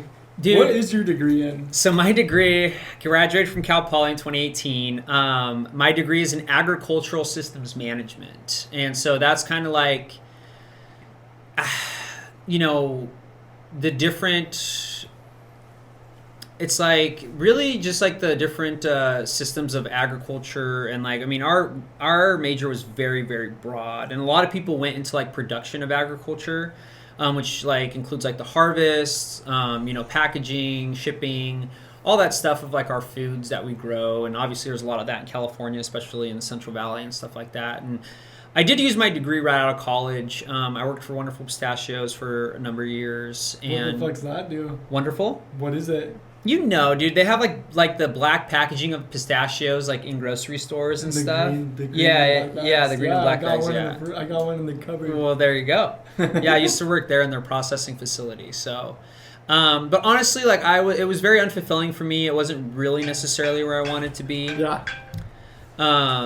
So, after a couple years of doing that, I decided that I wanted to take a step back, and then I went back to bartending for a little bit downtown, so that's why I think a lot of people saw me down there. And then I knew that I wanted to be in the hunting and conservation space, right? Like I wanted to dedicate my life to what I loved the most, which was hunting and conservation. So I would just scour the internet for jobs with these different organizations. And so like I work for the NWTF, but there's also really like advocacy groups for like all different wild game species. So there's the Mule Deer Foundation, there's Ducks Unlimited, there's Rocky Mountain Elk Foundation, there's Pheasants Forever, there's a bunch of orgs. There's even some for fish, like Trout Unlimited. So there's a bunch of organizations that raise money for all these different wildlife species, and there's a lot of overlap between these groups, right? And I knew I wanted to work for one that I was familiar with and that I really believed in. And the National Wild Turkey Federation was actually one that really stuck out to me. Originally, I applied for a job in South Carolina. When I applied for them. Yeah. They hunt out there. Oh, yeah, absolutely. That's where our headquarters is in South Carolina. Yeah, Edgefield, South Carolina. Yeah. And then I remember, I'll never forget, this guy with a southern accent called me and was like, hi, like, looking to talk to Sebastian Garcia. I was like, yeah, like, that's me, And he's like, oh, like, we saw your application. We're very interested to interview you, when you have time. And I was like, oh, my God, like, that's crazy, And, why was it crazy? Just because, like, I really looked up to them, and the fact that they liked my app. I just, like, applied, like, on a whim, right? I was like, well, like, this might never happen because it's in South Carolina. It's literally from the East Coast. You know what I mean? But they liked my application. They interviewed me, and they actually told me, they're like, hey, we're actually going to go with another guy, but he was an internal hire. He's worked for us for a while, and you didn't do anything wrong. We still think you're a great candidate. Like, if you ever want to work for us, then just stay put, and we might find something for you. I was like, okay. So then they opened California, and I applied and interviewed again, and they chose me and stuff. And so now my region that I manage is essentially everything from like Sacramento to San Diego. So, yeah. Whoa. Yeah. So It's a really huge region. And the way that the model works for the organization, right, is we have groups of volunteers in different communities who form chapters, right? So they are like a local chapter of the National Wild Turkey Federation. Evan tried pulling this shit on me, where he was like, I think he helped out once or twice with one of your things, and he was like, yeah, dude, I'm like the president of the Central Coast chapter. Yeah. No, I was like, dude, like, not for long. Is he still? Yeah, he is, actually. Is that just like a technicality, or is he actually like active fucking doing what you do? Well, he just kind of looks over the local chapter, right? So then that's what he kind of looks over and stuff, and hosts meetings and gets guys to rally for like the fundraiser and stuff like that. When does he host meetings? At his discretion. I mean, right now he's like traveling and stuff. Yeah, okay. But yeah, no, they'll meet and stuff and like plan the fundraiser, and I help them. So that's my job too, right? Is like chapter relations, volunteer relations, fundraising. I help organize volunteers, and then we put on fundraisers for the organization. So. Yeah, so it and all the money that gets raised goes to different avenues. Some of it goes at the national level for like large landscape level projects. Like what? Well, we have different initiatives across the country. So like in the Southeast, we have what we call Habitat for the Hatch. And so that focuses on, improving and enhancing different habitat for wild turkeys. So turkeys need like a lot of cover in order to like hide from predators, right? And then ease of finding food sources. So if there's a lot of insects around, and they're able to like go out and eat, but then also hide from predators, then that's like ideal for turkeys to survive, right? So then that's a big initiative in the Southeast. We're actually currently turkey populations are declining, and we don't really know why. The NWTF actually contributed to an endowment with the University of Georgia to kind of do more studies and research around that a little bit. So over there, it's like a big deal, actually. So we have like that initiative, which is called Habitat for the Hatch. Along the Great Plains states and the Rocky Mountain states, we have what we call Waterways for Wildlife. So that enhances riparian areas, which essentially is like areas that like with like rivers and streams and stuff. And that's important because a lot of animals, not just turkeys, use that for cover. They use it for food sources, travel, corridors and things like that. And so our work there is to like kind of enhance and make sure that those are healthy ecosystems and somewhere where wildlife wants to be, So that's kind of like what's going on in the middle of the country. And then out west, a lot of what we do is like fuel reductions and stuff for like wildfires. So we like remove a lot of excess vegetation to prevent, just like a lot of unnecessary fires that otherwise wouldn't happen and stuff. And then it kind of helps promote healthy forests and helps like the understory of the forest kind of grow healthier and stuff like that than it being like super, super thick. As sometimes you see like a lot here if you've ever gone out to the local Los Padres National Forest and stuff like that. So, Anyways, that was a lot, but it's kind of shows like we have something going for like everyone. And local fundraisers for us, like grassroots fundraising, is like the best way that the local volunteer can contribute to some of these issues. And some of the money raised at a local fundraiser, goes to national initiatives, like the ones that I just talked about. It'll go to state issues. A portion of it will go to the state, where the state board, which is made up of all volunteers, decides where it goes. And that could go towards more conservation work. It could go to outreach events, like we have a good Women in the Outdoors program, which focuses on getting women just outdoors, whether it's kayaking, shooting, fishing, even wild game preparation, like a number of things. We host that. It's almost kind of like reintroducing something, aka the great outdoors, that was like forgot about with this like twist of the modern century. Like, dude, people forgot what it's like to go outside. Yeah, honestly, yeah. For real. Yeah. Like the story I was telling you a second ago about the person who didn't want to sit outside. Like, about a spider? Yeah, dude, people forgot what it was like to like sit in the sun without a phone. Yeah. Yeah. For sure. So we definitely, like you're saying, like, so that kind of goes with like the mission of preservation of hunting, right? It's like getting people outside and getting involved in things that, are like outdoors related. And like you're saying, we don't see that as much nowadays, unfortunately. But yeah, we host, like I said, so we host women's programs, we host youth hunts. There's a lot of youth hunts. Our San Diego and Redding chapters kind of lead the charge with that. There's a lot of kids that get out hunting because of them. We also host like what we call Wheeland Sportsman's events. So it's like a lot of times made up of veterans who've like been wounded in combat, and like we'll get them out and like hunt and stuff like that. Like literally guys like in wheelchairs will like go out and like turkey hunt and stuff that. Yeah, no, it's cool. Sick. It's really, really cool. I love that program. We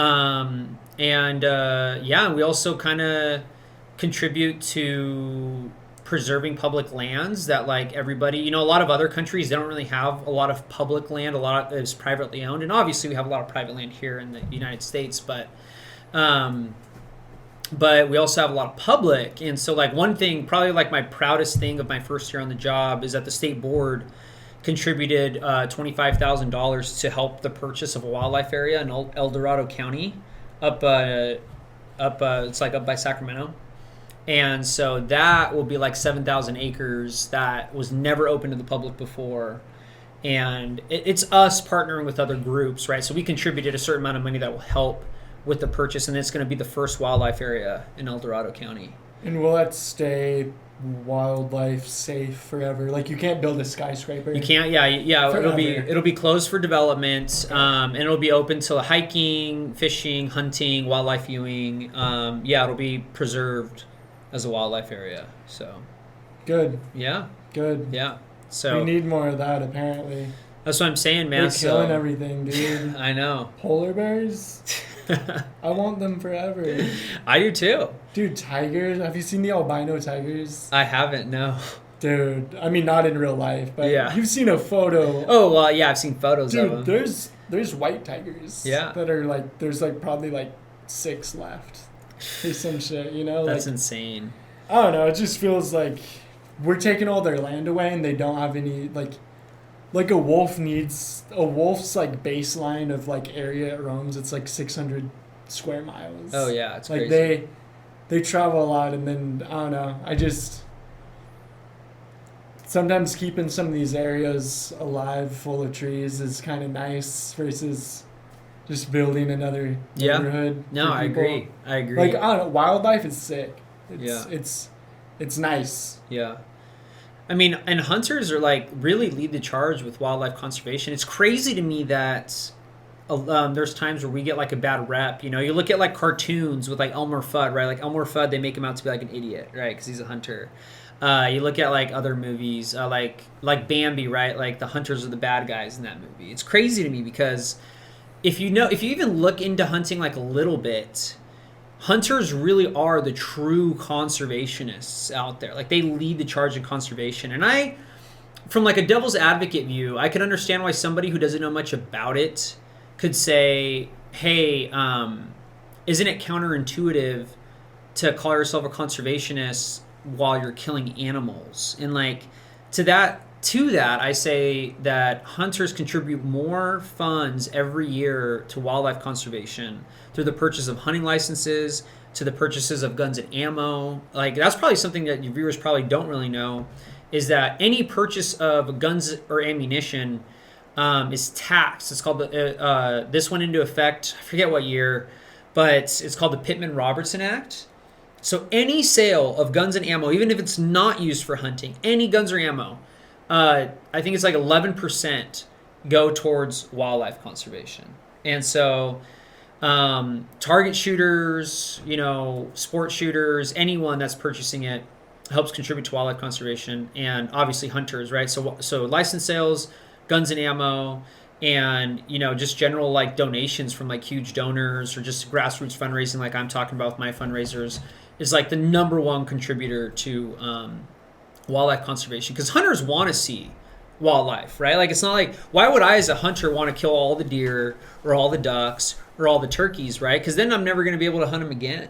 I want to make sure, yeah, we're going to take some off of the landscape, and of course eat them and be grateful for them, but like if we're not putting in the work to help preserve them and make sure they have healthy habitats and to make sure they succeed, like that's never going to continue. I want to see all the wildlife be healthy and in great numbers, and it's like hunters really do honestly care the most about that stuff, really are like animal lovers.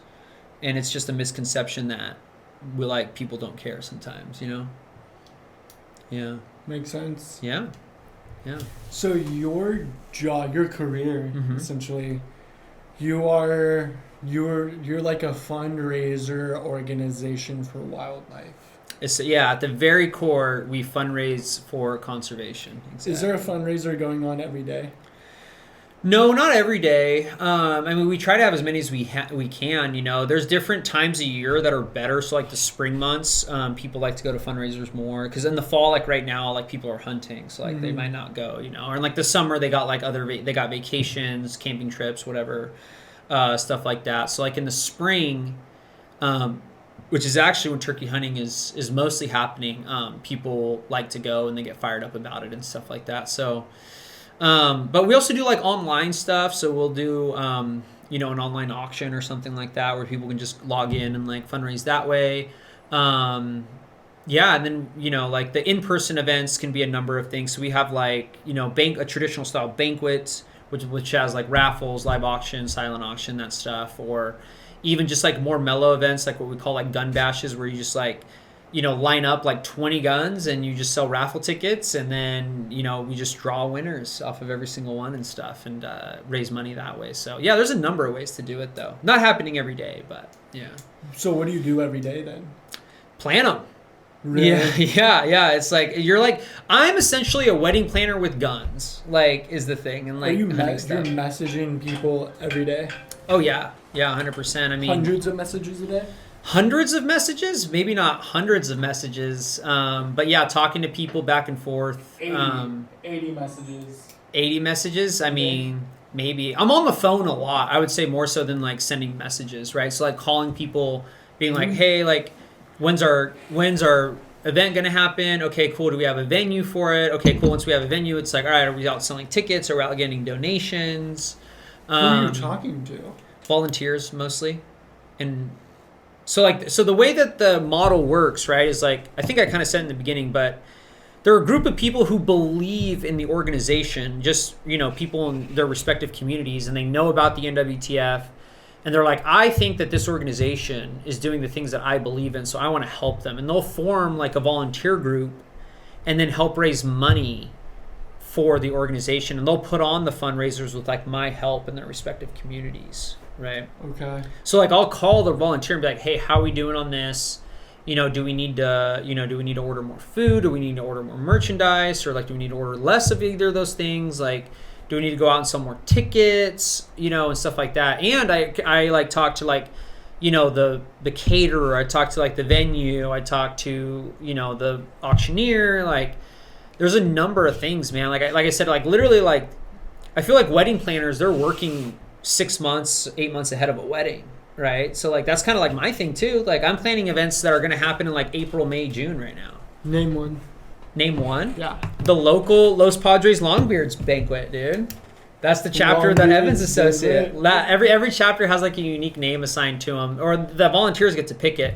So they chose the Los Padres Longbeards, and we had our first fundraiser last May, and it was a pretty good success, honestly. Evan will be there this year. Evan will be there this year. Did you already talk to Evan? Yeah, we've been talking.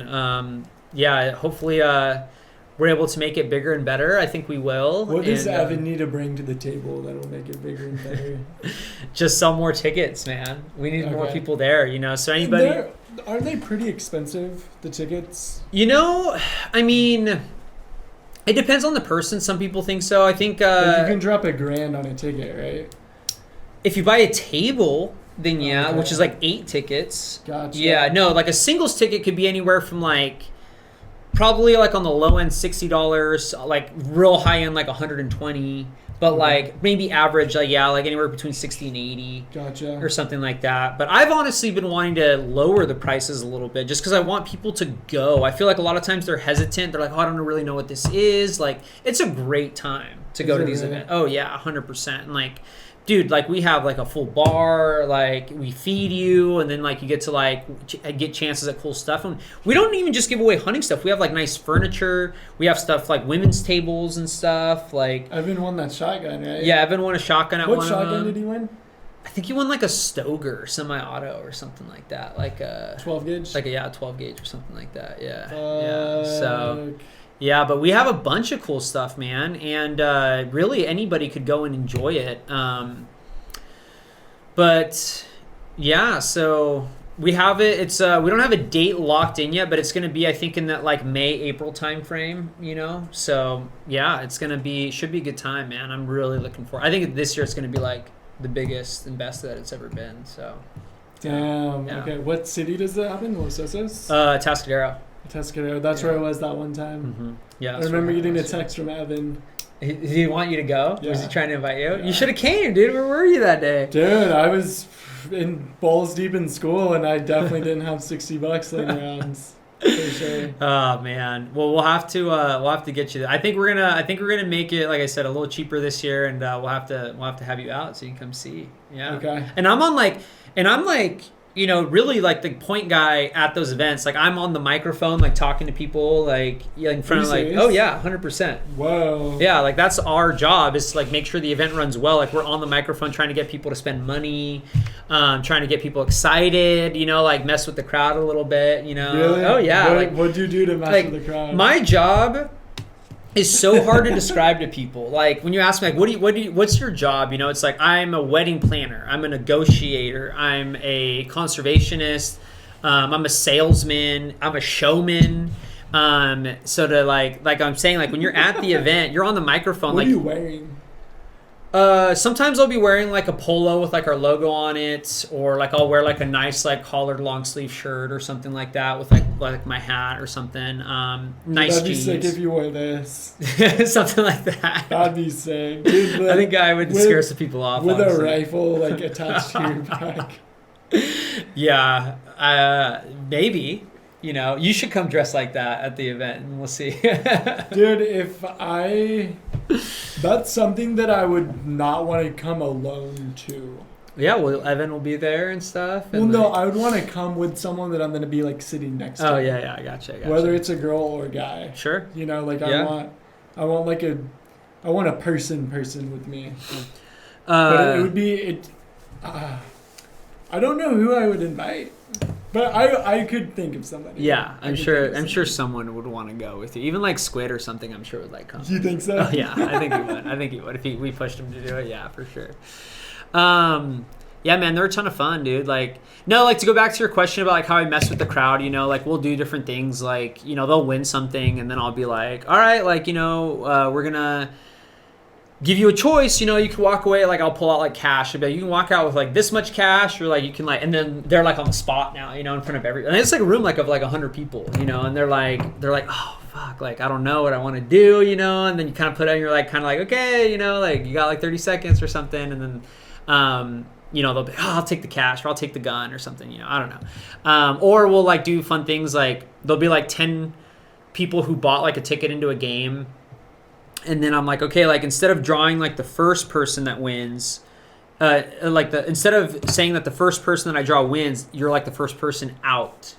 And then if you're the first person out, then you get to knock the next person out. So really the last ticket chosen is the one that like actually wins the prize, if you follow my drift, you know? Yeah. And so like mixing stuff up is like a good crowd pleaser, honestly. And like, we also do like a card game. So people like, we'll put out a deck of cards, right? 52 cards in a deck. And that's essentially will turn into like a raffle ticket. So if they choose like the 4 parts, right? Then we rip it in half. We throw one half into a bucket. They get to take the other half. And then it's like very like suspenseful, you know, like we'll say, like I'll get up on the mic and, you know, everybody that bought a card, like, okay, everybody, if you bought a card, stand up. And they'll be like, okay. And then I'll be like, hey, if you got a black card, then you're out. And then everybody that gets a black card's like all pissed. And they're like, fuck, you know, and they're like, sit down, you know, so half the crowd's still standing up. And then I'm like, okay, if you got a face card, then you're also out, you know, and then everybody's like, fuck, you know, and then at this point there's like maybe like 10 people standing or something like that. And then anyways, you wind it down to like the last person standing and they just get like super hyped if they win, you know, and stuff. The person with the rip card? The person that, yeah, so like everybody rips a card and puts it in the bucket. Yeah, okay. Yeah, and that's everybody does it. And then everybody does it. And then so then like if I draw their card, but I'll like build up to it, you know what I mean? Yeah, and then like make it pretty suspenseful for them and stuff, and people love it. They eat that shit up. Yeah. Whoa. Yeah. So you're also doing some public speaking. Oh yeah, 100%. Are you like in your zone, in your atmosphere when you're at these events? Yeah, you just. Do you feel like? Are you religious? I'm not really. No. Do you believe in God? I would say that I believe in God. Okay. Yeah. Yeah. Do you feel like you're at home at these events? Yeah, I mean, I think that I've come definitely a long way than when I started. Like, I always knew that I was capable of doing it, and I'd done it before in like a volunteer capacity, because I was a volunteer for different organizations before I got this job, right? So I was familiar with how like these events ran. And when I first started, I was like a little nervous to talk on the mic, honestly. But then you realize pretty quickly, you're like, dude, nobody is going to remember anything you say after they leave, right? Like I've never been to an event where I sit there and I'm like, that guy was like an idiot on the mic the night before, you know? If you're nervous and timid, then that's what they're going to remember. You know what I mean? But if you're just up there and you're like, all right, guys, like we're going to do this raffle, or we're going to give this away, or thank you everybody for coming. Like people, you know, they that's what they want. They want to hear somebody who knows what they're doing, and it's fun, honestly. Yeah. It's a good time. So, but yeah, you're right. Definitely, you can't be a shy person to do the job. That's for sure.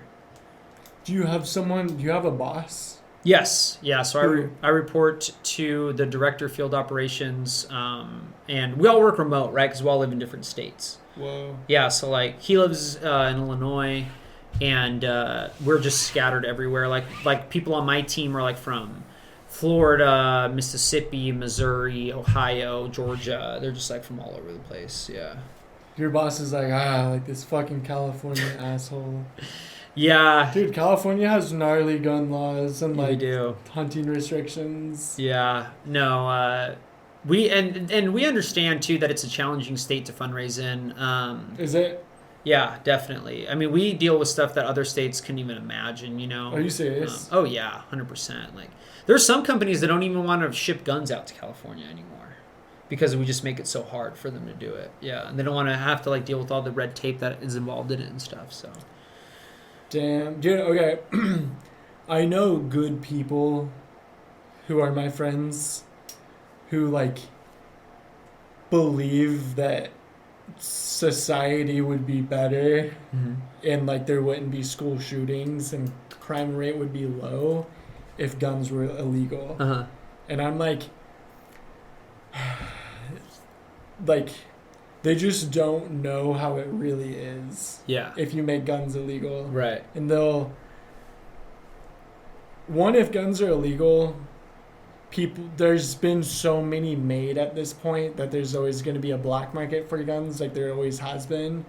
and two, like, there's like a wave of people who protect their home with guns. Yeah, exactly. You know what I mean? And like, dude, like, my, like, I don't even want to show you like my like Instagram discover page or whatever. Like, I come across so many like police shootouts, car chases. Like, my shit's like specific to me because it knows that I'll watch a car chase with like people shooting at cop cars and shit. I just find it entertaining, I guess. It's fucked up, and someone always dies in the video. It's crazy. But no, you like to live in like LA and shit. You need a gun because there might like, dude, you can have a decent car, and the next thing you know, you don't have a car anymore. Yeah. Someone took it from you at the gas station. Yeah, no joke, man. You know? Yeah. It's a dangerous world out there, and I think that's what, we have this illusion that we live in this, like, utopia, and really, you should have a firearm on you to protect, and this is me talking in a personal capacity, that you should have a firearm to protect you because you just never know who's trying to do you harm, But also, like, with that being said, like, to be responsible and actually know how to use it and not be willy-nilly with it, is important as well. Like, I honestly think they should teach firearm safety, like, in schools. I think. You used to walk from the beginning of time up until, like, probably the 60s, 70s.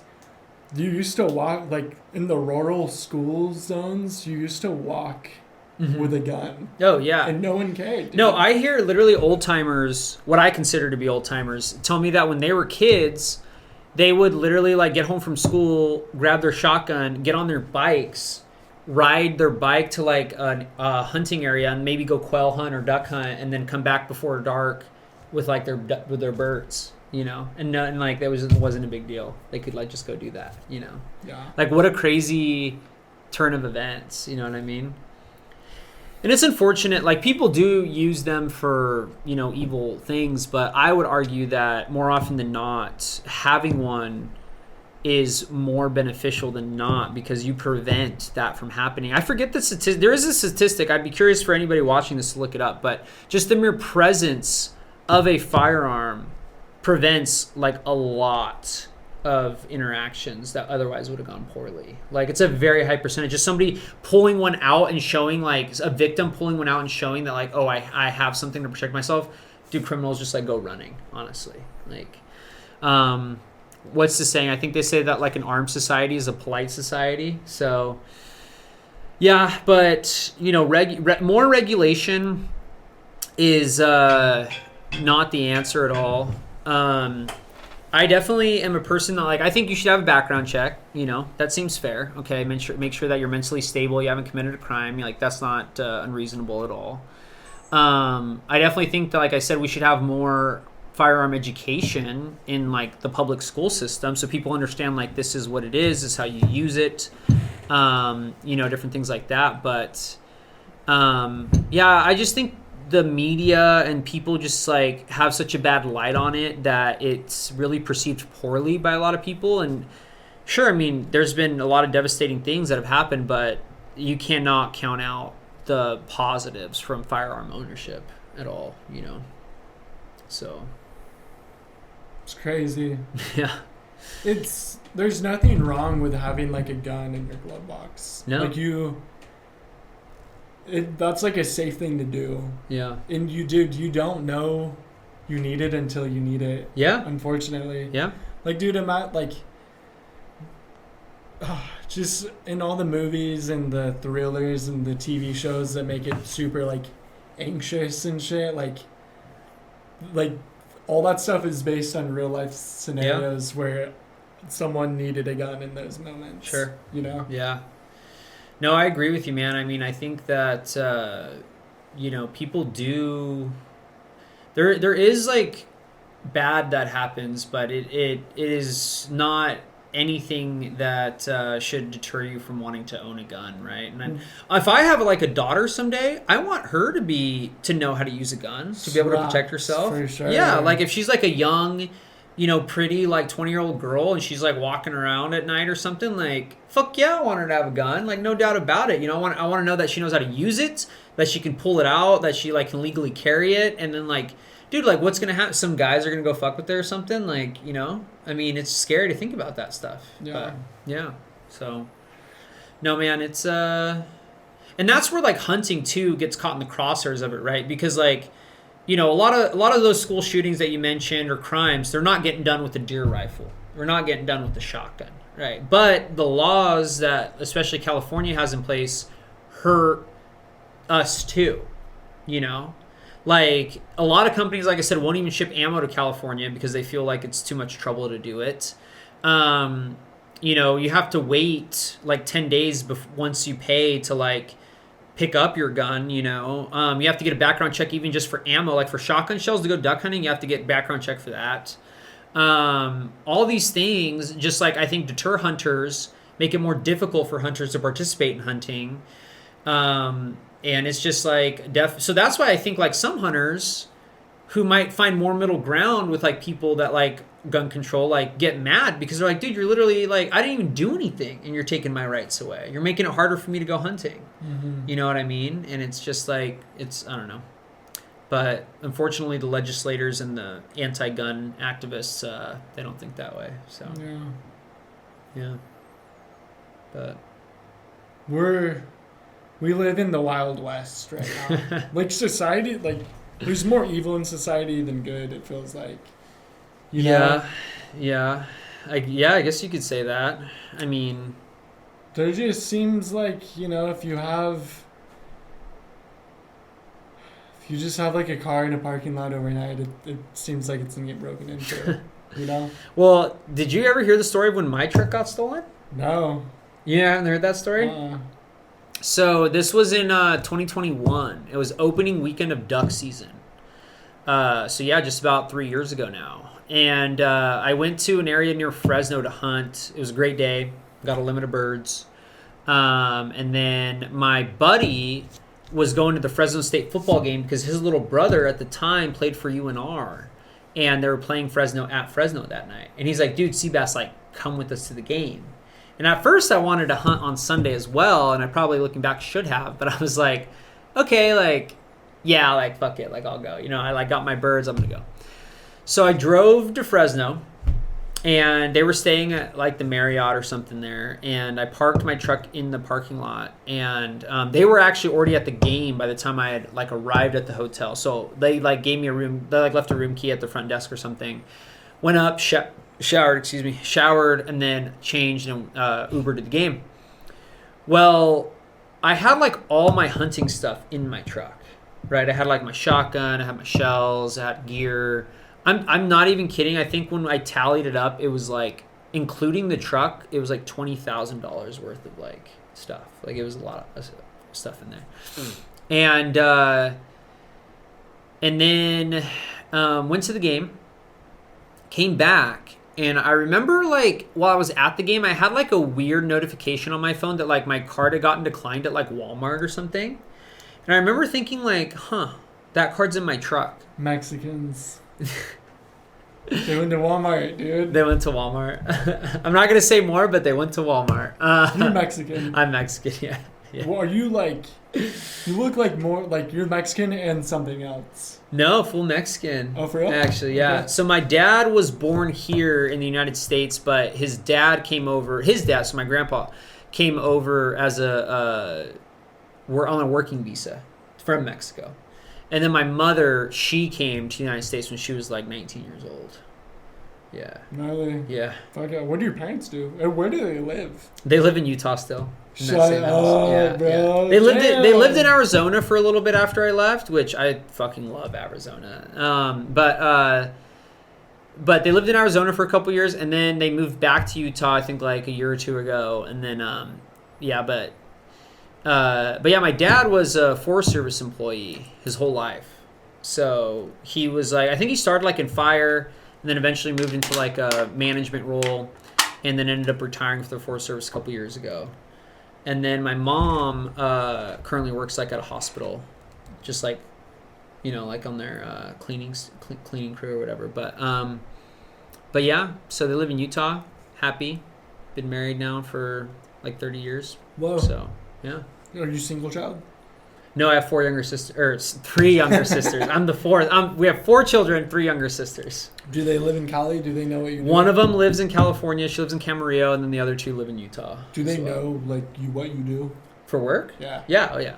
Yeah. Okay. Yeah. Nice. No, yeah, I'm close with all of them and stuff, and so we chat a lot. But yeah, I mean, they know what I do for work and stuff, and I see my little sister, the one here in Camarillo, fairly often and stuff and whatnot. So yeah, no man, it's good. So you got your shit stolen. You get a Walmart notification. yeah. So on my phone, Dude, it's just Fresno, Walmart. Like I had to make. Dude, I know, bro. No, it was classic Mexicans for sure, but like. I love Mexicans. They like, yeah. I mean, I've mostly grown up around white people my whole life, but I definitely like Mexican culture for sure. Yeah.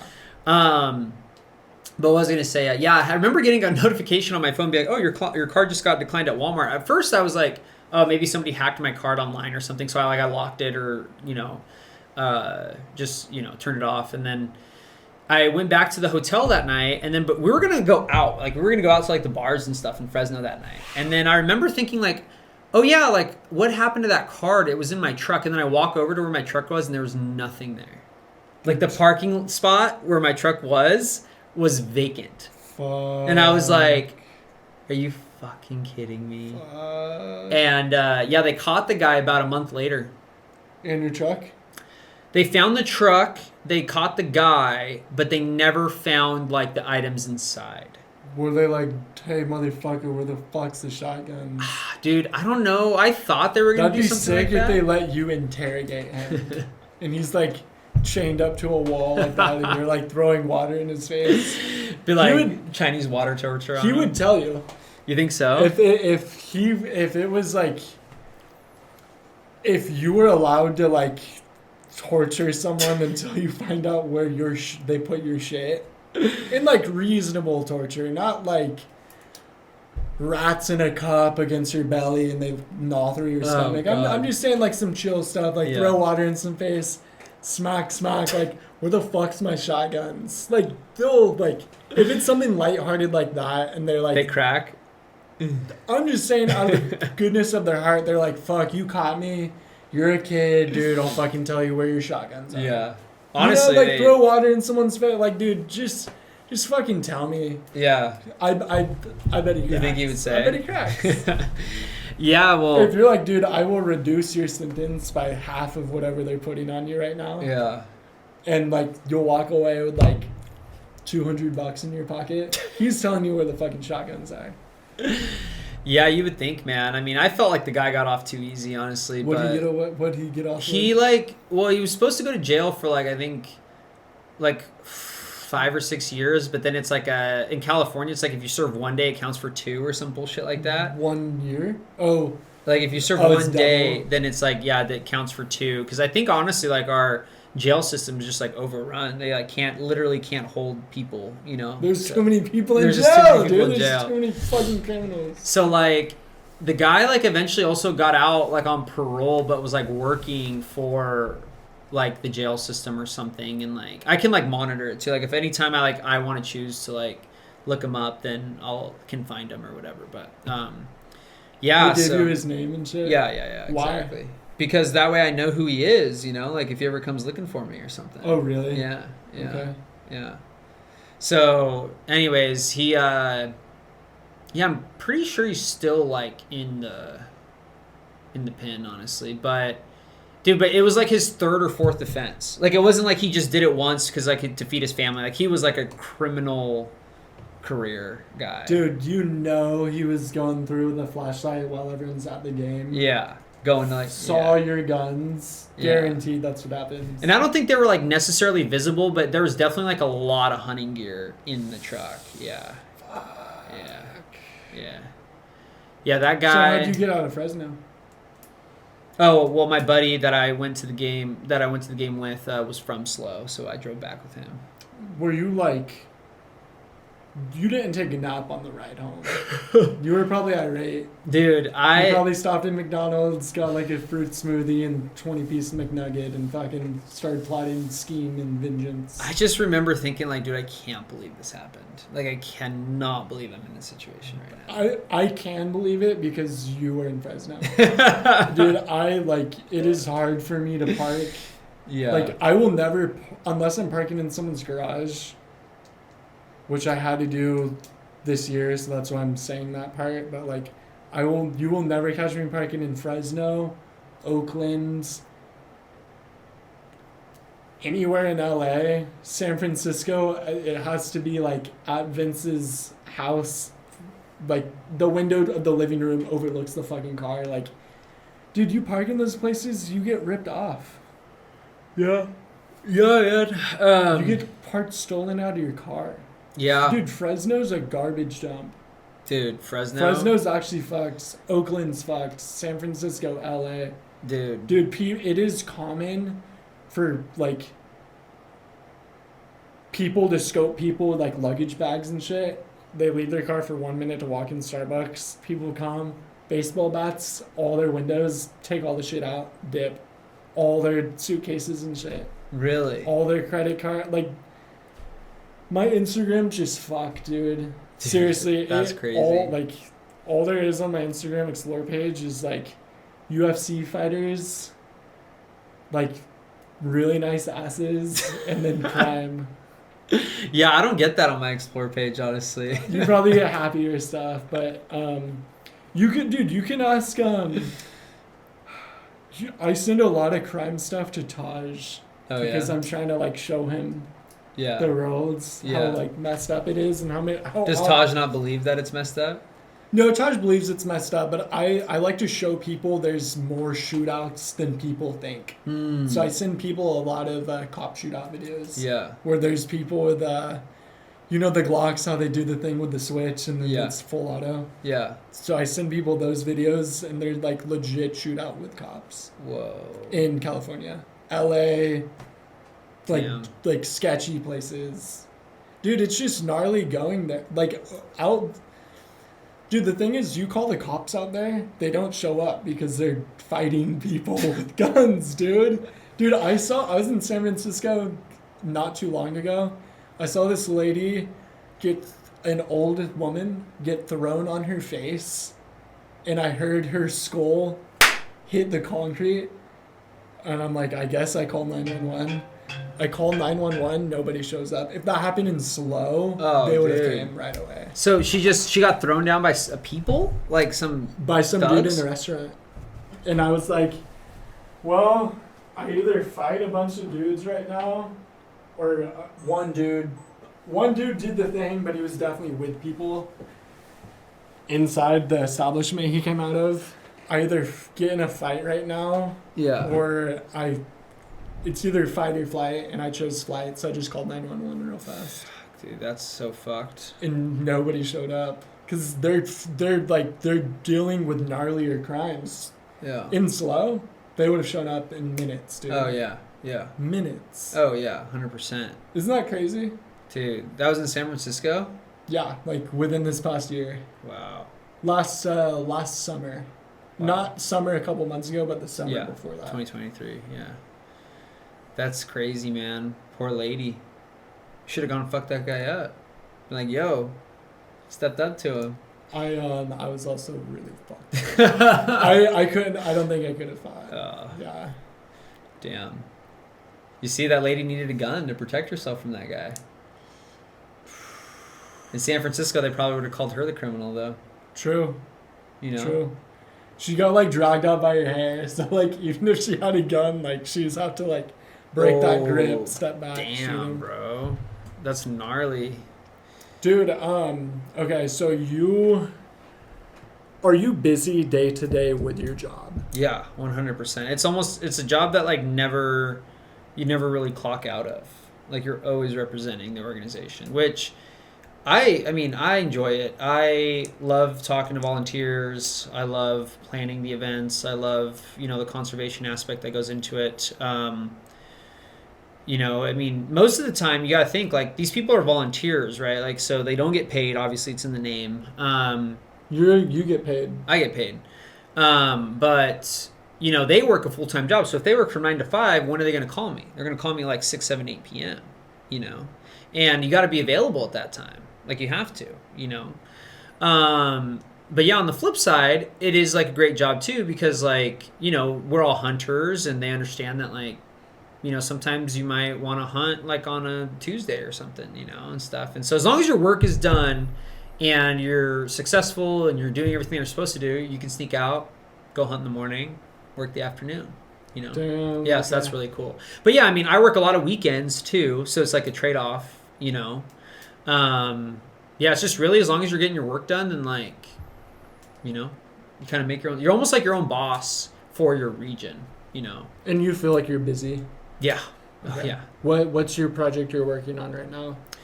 Well, we actually have a bingo night going on in not a Tuscarora, Oakhurst, for our High Sierra chapter. How many chapters are in Cali? 17. Yeah. Whoa, and you're in charge of most of them, like 14 of them, 13 of them. Yeah. Whoa, Yeah. dude. Yeah. So, and then my coworker has like 3 or 4 up north, and then Oregon and Washington. So, how many people applied for your job? apparently a decent amount, honestly, is what I heard. Really? And I never heard like an exact amount, but I heard that like, yeah, it was quite a few. Why'd they choose you? I guess they just liked my interview, Really? Yeah. Damn, Yeah. okay. Yeah, I guess I was the lucky one. But I've always believed, like, I know like there's a mass exodus out of California. We obviously just talked about a bunch of California's problems, but I was born here. I grew up here. I call it home, and our state has its problems, but I feel like through my position, I can make it like a better place. So, yeah. Yeah. Preserving hunting and conservation in California, it sounds like a good deal to me. So, Have you been in an argument at your job? have I been in an argument at my job? I've had to problem solve. Yeah, I'll say that. What was the problem? I mean, there's a number of things that can arise, right? In any given event, I mean, think of like any event, right? Whether you're planning a wedding or a fair or anything like that, like there's just going to be like issues that arise unexpectedly, right? Something's not working or something was miscommunicated or somebody didn't show up. So just thinking on your feet, is mandatory for this job, I mean, I've had a situation where like certain items that we were going to give away like didn't show up at all. Are you serious? Oh yeah. Why? Yeah.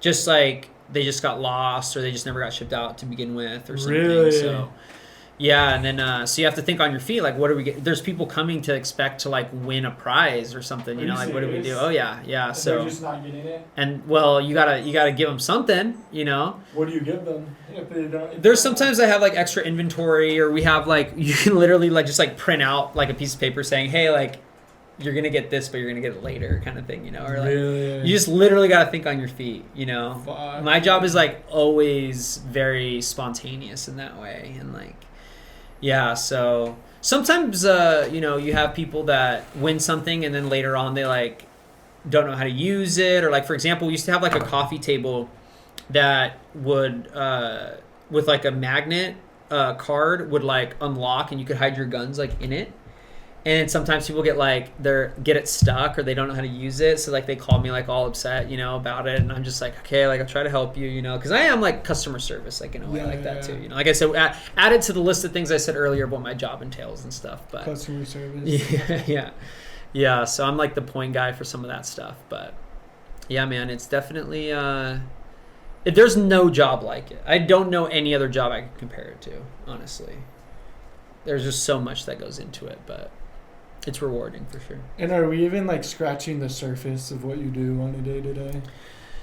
Yeah, I would say that we've scratched the surface. Every day is like different. Even today, like one thing that's cool is we're trying to set up some youth hunts up in the northeastern part of the state, and we're working with like a research center to like basically like use their properties to kind of run this program. What type of research center?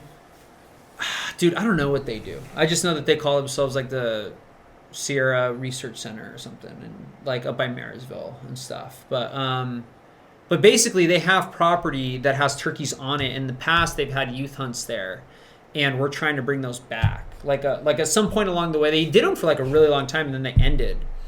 And then so now they're trying to like bring them back. You know, that'd be gnarly.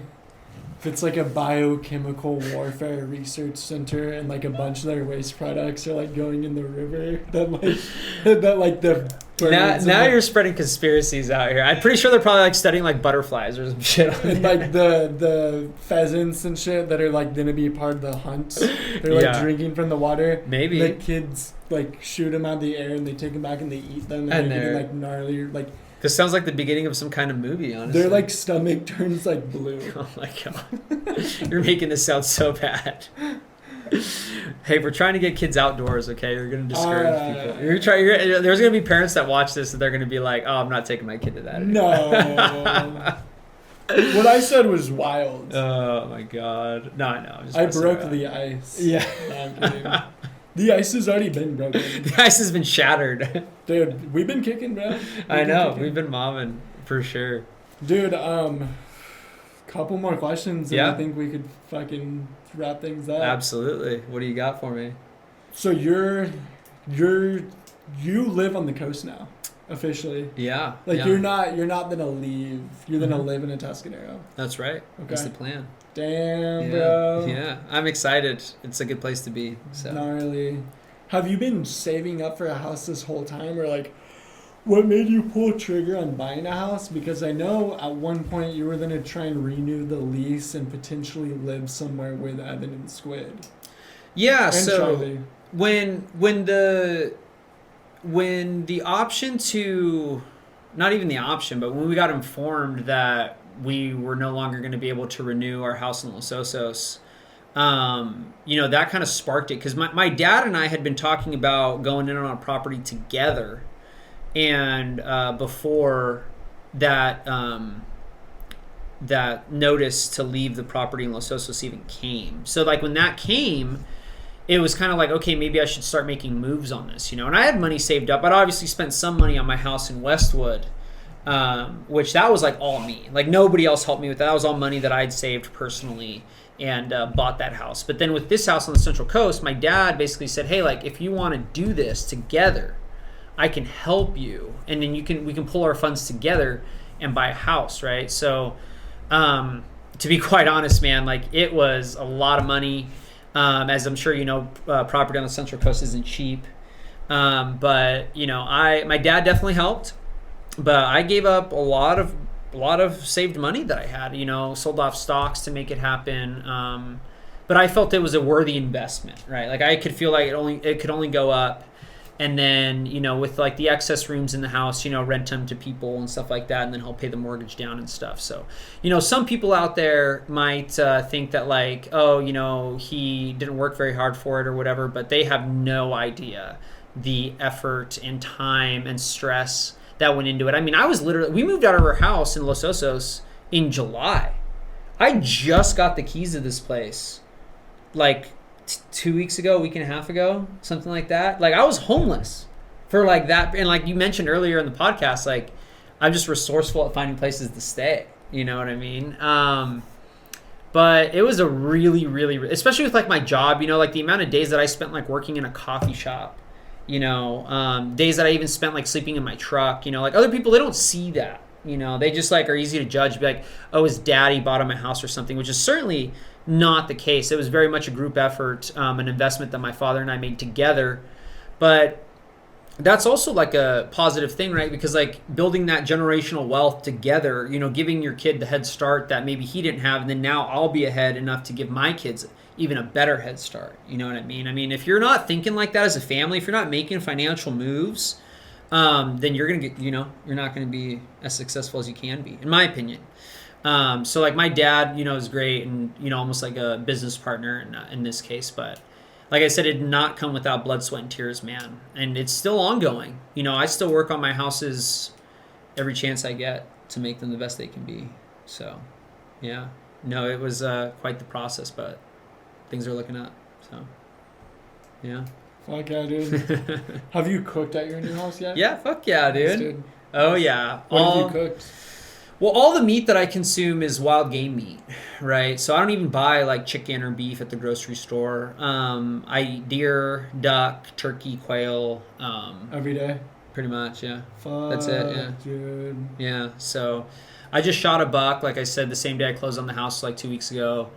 So I'm going to get that soon to replenish the freezer. And then I'm going to hunt in Arizona, my apparent new favorite state, because I've been there like 3 times this year. I'm going to go there at the end of this month to hunt deer again.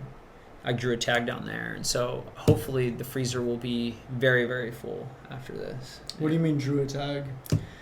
Yeah, so for most big game tags, I'm talking like deer, elk, pronghorn, amongst others. It's kind of like a raffle almost. Like a lottery. But most of the time you're able to do it. Most of the time, yeah. I mean, there's some places where you could put in for 20, 30 years. There's other places that you put in once and you probably will get it, and that we could probably run a whole podcast on. Don't get me started because I'm a nerd when it comes to the draw systems for different states, but we could probably do a podcast per state if we wanted to, but we're probably not going to get into there tonight. But yeah, basically the very spark notes of it is if you want to hunt like a deer in Arizona or Colorado or something, you like apply, you buy a license, you buy the application, you tell them where you want, and then they basically like pick names out of a hat. And they're like, okay, like Laser, okay, you get to hunt. Sebastian, you get to hunt. And then until they have a certain number, right? So like an area might have like 100 tags, but 1,000 people that want the tag, well, only 10% of the people are going to get them,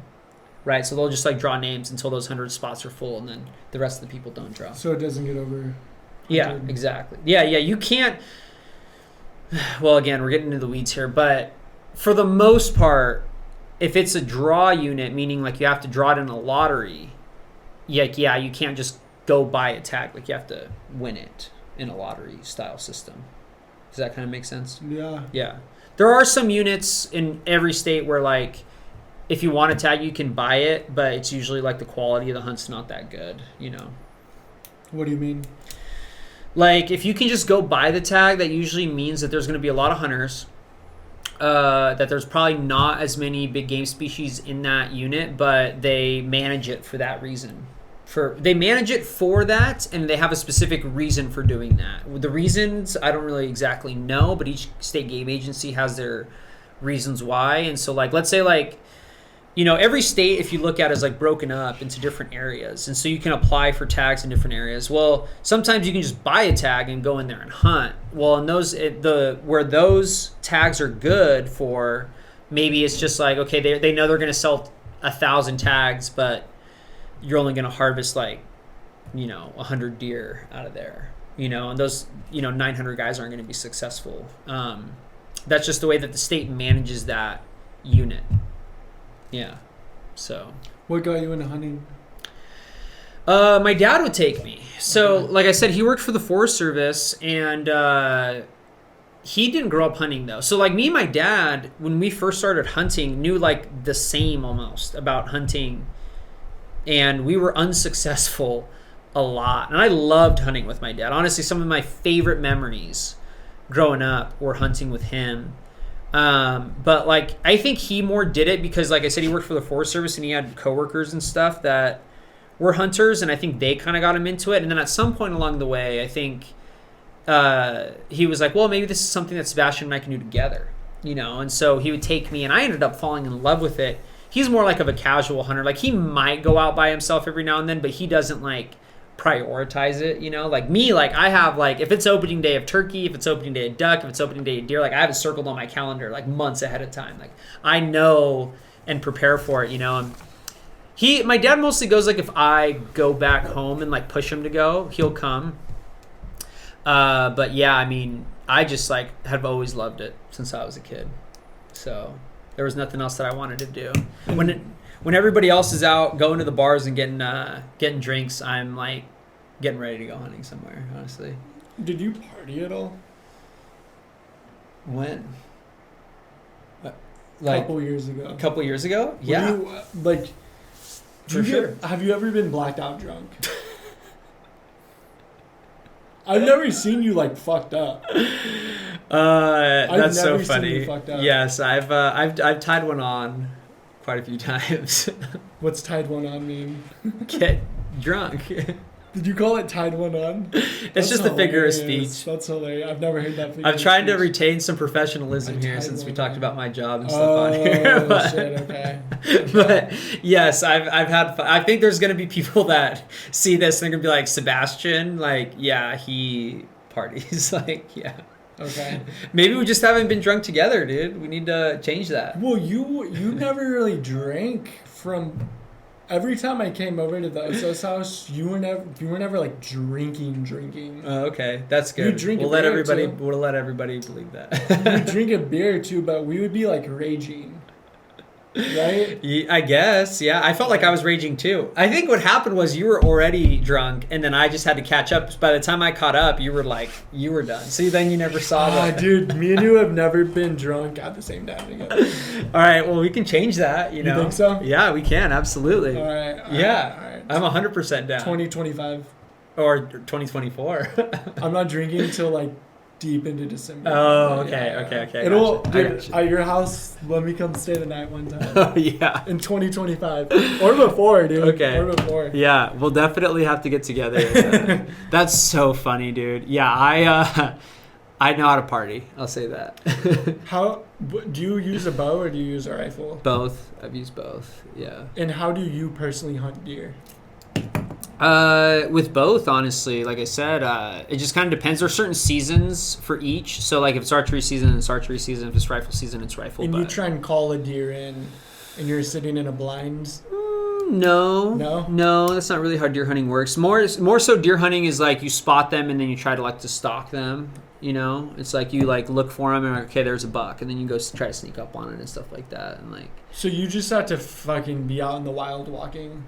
Kinda, or waiting and looking around for them, you know, with binoculars or a spotting scope or something. Are you in some sort of blind, or are you just camoed up? Both. You know, it kind of depends. It's always nice to have concealment, you know, with cover and stuff. But yeah, I mean, there's definitely times where I'm just walking around or just sitting on a rock or something, looking at some field or mountain or something for hours. Mm-hmm. Just sitting there for hours. Oh yeah. Do you know anything about bear hunting? A little, yeah. Actually, last year was the first year that I bought a tag, and I actually have a tag this year too. For a bear? Yeah. Have you killed a bear? Not yet, but I really want to get one. Did they tell you I've killed 2 bears? What? Yeah. Who knows about this? All those kids. You've killed 2 bears? The California Department of Fish and Wildlife thought we had around 30,000 bears, which is already a lot of bear for this state. And then animal rights activists, which I hate calling them that because I don't think they're actually animal rights, but people who oppose hunting, I should say, wanted the state, demanded that the state do a bear study. And they wanted to cancel the bear season until the study was completed. Well, the commission, Fish and Game Commission, who basically sets the laws for the state, said, no, we're not going to close the bear season, but we will give you the study in the meantime. So then the California Department of Fish and Wildlife did a study over the course of 3 to 5 years or something like that. Dude, they came back.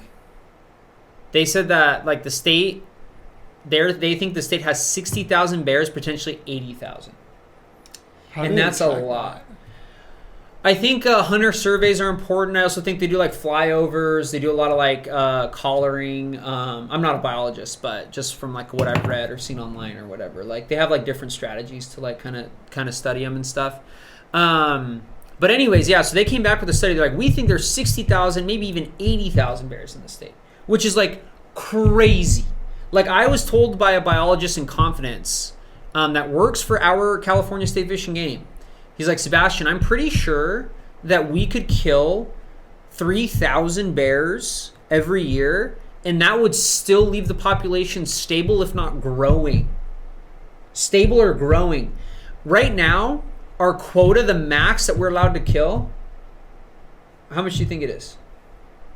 1,000? 1,700, so close. Okay. That's as soon as... So hunters across the state can each buy 1 bear tag. I don't know how many licensed hunters we have in the state, but every single one, if you have a hunting license, you're allowed to buy a bear tag just over the counter.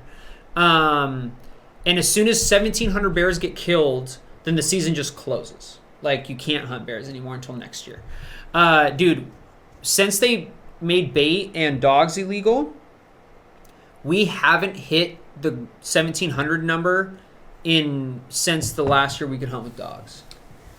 Yeah. So every year that makes sense, dude. Every year we're allowed to only kill 1,700. Every year we like average like anywhere between 800 and 1,000. Dude, we're not even making a dent in the bear population here. And guess what they're eating? They're eating all the deer. And our deer populations are decreasing. And they're like, we wonder why. It's ridiculous. Anybody watching, get your hunting license and go shoot a bear. That's what I recommend. Yeah. I feel like we need to end on just one final question. Okay. Yeah, I think so.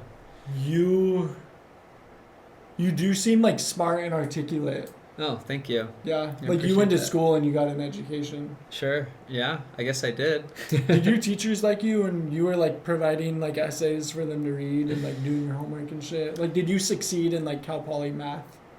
You know, I feel like I actually wasn't like the best student, honestly. Like, I think I was one of those like C students in college. In high school, I got like straight A's, honestly. But in college, I was like one of those C students that like did well enough in classes, but also like got like some social experiences. You know what I mean? Yeah, and like, so I loved my classes. My major was awesome. I made some really good friends out of my major. But yeah, I always just felt that like in the real world, like it was just more my calling, you know, as opposed to like, you know, reading out of textbooks. I excelled in assignments that really had to do with like real world stuff, like not just like writing an essay, but like, you know, like doing like a project or like a lab or something. Like those are the ones like I did the best in. So yeah, and I think like honestly, there's nothing else like doing on the job training, right? So like Cal Poly always says learn by doing. Well, like yeah, honestly, like all the like anything theoretical doesn't really help you too much. Like, but actually going out and doing it, and like I said, like with my first event with the NWTF, you know, like getting on the mic, it's a little nerve wracking. Like you're like, oh shit, like I'm the main guy here running the show, like you know. But like once you do it, that's like the best way to learn. And so now it's like, yeah, you know, I'm the guy. Do other colleges now have the same motto, learn by doing? I guess, I don't know. I guess not. Okay. But that's the Cal Poly motto. Really? Yeah. Okay. I like it. Yeah? Someone pulled it on me a week or two ago. Oh, really? They said learn by doing? Well, it was someone I was working with, and I was like, all right, like this actually makes sense. And then I forgot so I did learn by doing today. Yeah. Like actually, because I'm extremely hands-on. Like if I can't read directions and you can't tell me them and I do it, I have to learn through like my own configuration, and I need the mistake and I need to be thrown in the hot water to know how to do it and fix it. You have to, yeah. So that happened today, and I made it.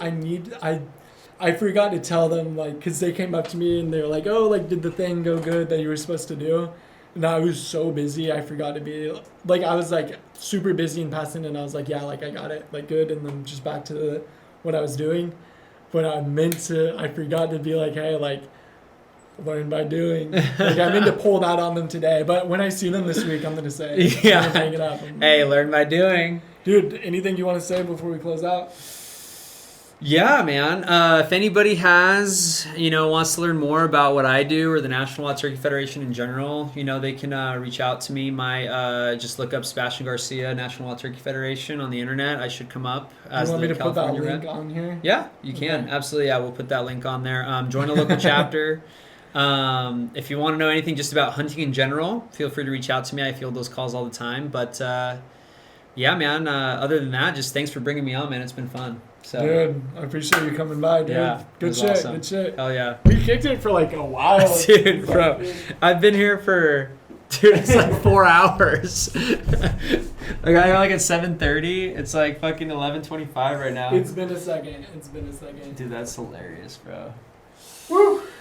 I'm fucking tired. Yeah. I'm tired. I'm gonna go home and like shower and pass out. Dude, good.